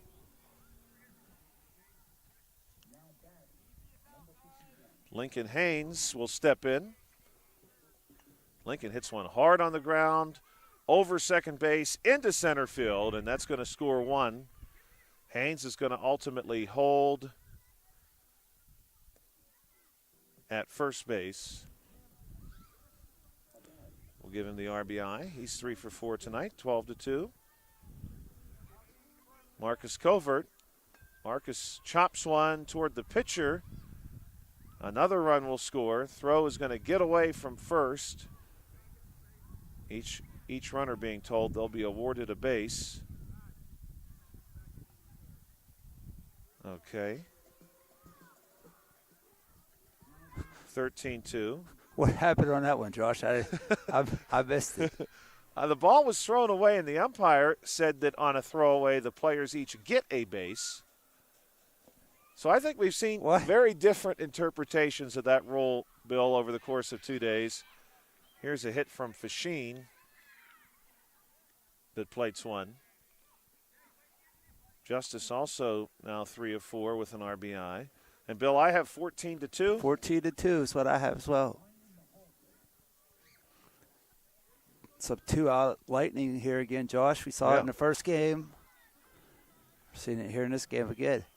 Mahalko is the only batter who has not yet come to the plate in this inning for the Red Sox. I have him down for 6 runs this inning. Of course, it's uncapped in the 6th inning. That's true. I have the same. This one hit on the ground. Throw to first. Not in time. Another run scores. RBI single. 15-2. And we're back to Ace. You know what, Josh? We haven't seen any or very many races to the plate yet this year. Like I keep waiting for it. Not yet. Here our fourth game. I don't know if we've seen any. Not in this. Certainly not in this game. Not in the previous game. 1-3 putouts have been the order of the day today. This one's going to get away, and a run did score there. So 16-2. Schultz with the single and the RBI. Clifford up to the plate for the second time this inning. This game was close at one time, 4-2. Josh, this is kind of what happened in the Red Sox D-backs game on Tuesday night. It was a close game. It was a very close D-backs game, were actually ahead in like third or fourth inning. Then the Red Sox just had back-to-back big innings and blew it open. That has certainly happened tonight. This one's hit foul. We'll find out if we're back tomorrow for Friday softball. Much of our local baseball and softball has concluded. Penn State Fayette softball having won the PSUAC championship. They'll take off now for the USCAA national championship. They play Monday night. This one is going to get away on the throw to second base. And Riker is in. And he gets an RBI there. And we're back to Nolan. Nolan, 4 of 4 tonight. This one's going to be hit on the ground. Tough play. Throw goes to second, but not in time, and the ball is off the mitt there, too.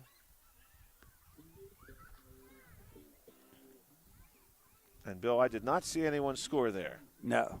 Bases are loaded now, though. Bases are loaded, 17-2. Caleb Bowers. Bowers hits this one off the batter. And that's going to do it. That's a tough way to now, get out. Now, how do you score that, Bill? I'm kind of curious about that. I don't know. There has to be some kind of symbol or the abbreviation letter for it. I don't honestly have no clue. Let me see if I can find it real quick. Hit and runner can't be it. Base runner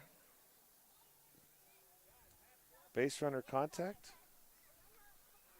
I really have no idea.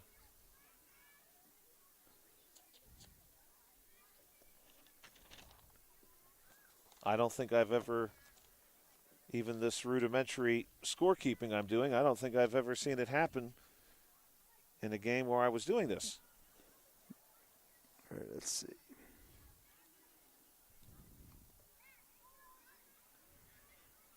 First batter for the White Sox should be Elijah Baratti.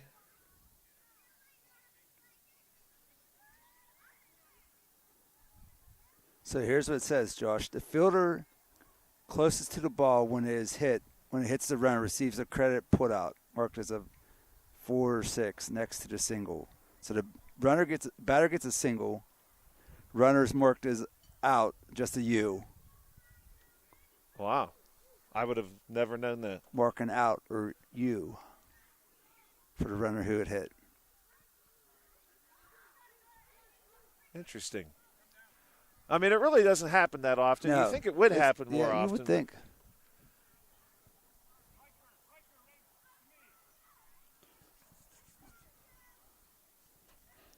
Elijah Baratti. White Sox trail by 15. Josh, even with that long half inning there, we're still only at 1 hour. Yeah. White Sox need a couple of touchdowns, maybe go for 2.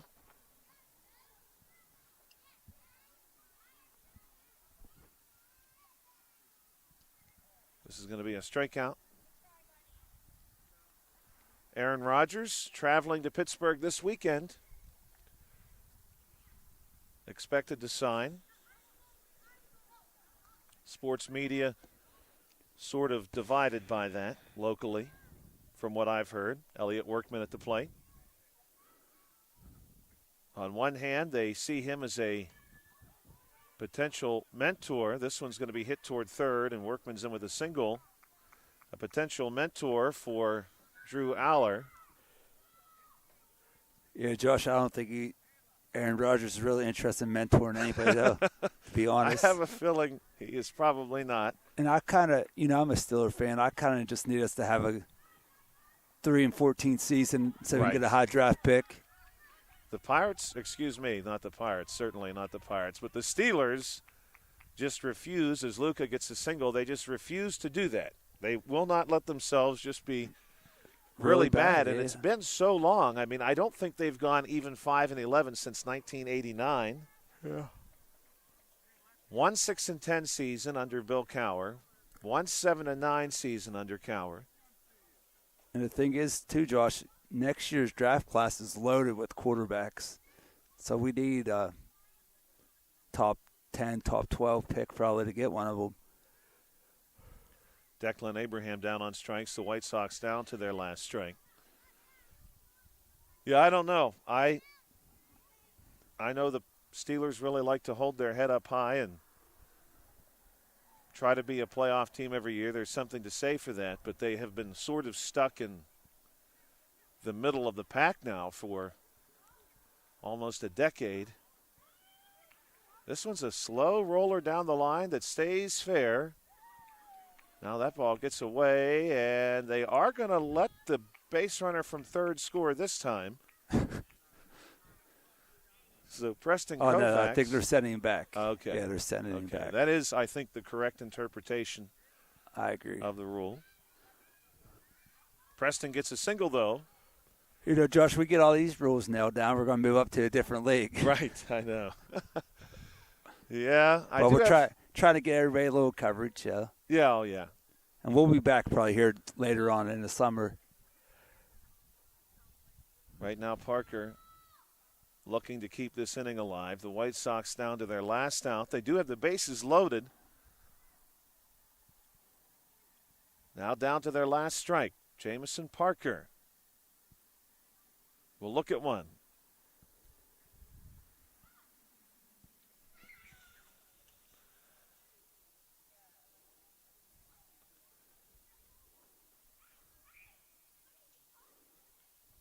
And the pitch. Parker will take.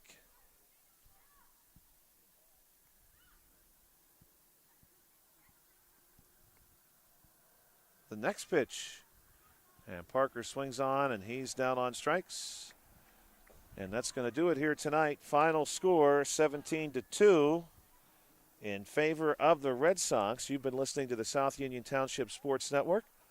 We want to thank you again for checking us out. We want to thank our friends at CUTV, including Gary Smith, Armstrong and Breezeline Cable, certainly as well. We want to thank our sponsors, too, for helping to make this broadcast possible. We want to remind you can find these games on YouTube and Facebook. Smith Lewis Chess CPAs, Davis & Davis Attorneys at Law, the Sprouse Insurance Group, and Agent David Hughes. SWGI Specialist, now a part of U.S. Digestive Health. The UPMC Rehabilitation Institute and physical therapist Jim Burns, United Bank, and the South Union Township Supervisors Bob Schiffbauer, Rick Vernon, and Jason Scott. So maybe Bill and I will be back with you tomorrow with some softball. That remains to be seen. Maybe we'll be back Wednesday night for some midget league play. That will be certainly on the books, provided the weather continues to cooperate with us. A couple of nice days in a row. And, Bill, a high-scoring, well, really two high-scoring games. 19 runs scored in that second contest. Quite a few scored in the first, too, so plenty of offense tonight. Yeah, Josh, it's been lots of fun. We'll have you and Carl here on Wednesday night up on the Little League field, the turf field, so hopefully it stays dry. But, these kids are out here hustling, playing hard, learning the game. That's all you can ask for at this age of 8U. So, just getting out here, getting involved, being excited, getting some exercise, having a good time. That's right. We've got plenty more to come throughout the course of this month and in the month of June. So you'll hear us again soon, possibly even within 24 hours. For Bill Dice, this is Joshua Scully. Thank you for checking out the South Union Township Sports Network.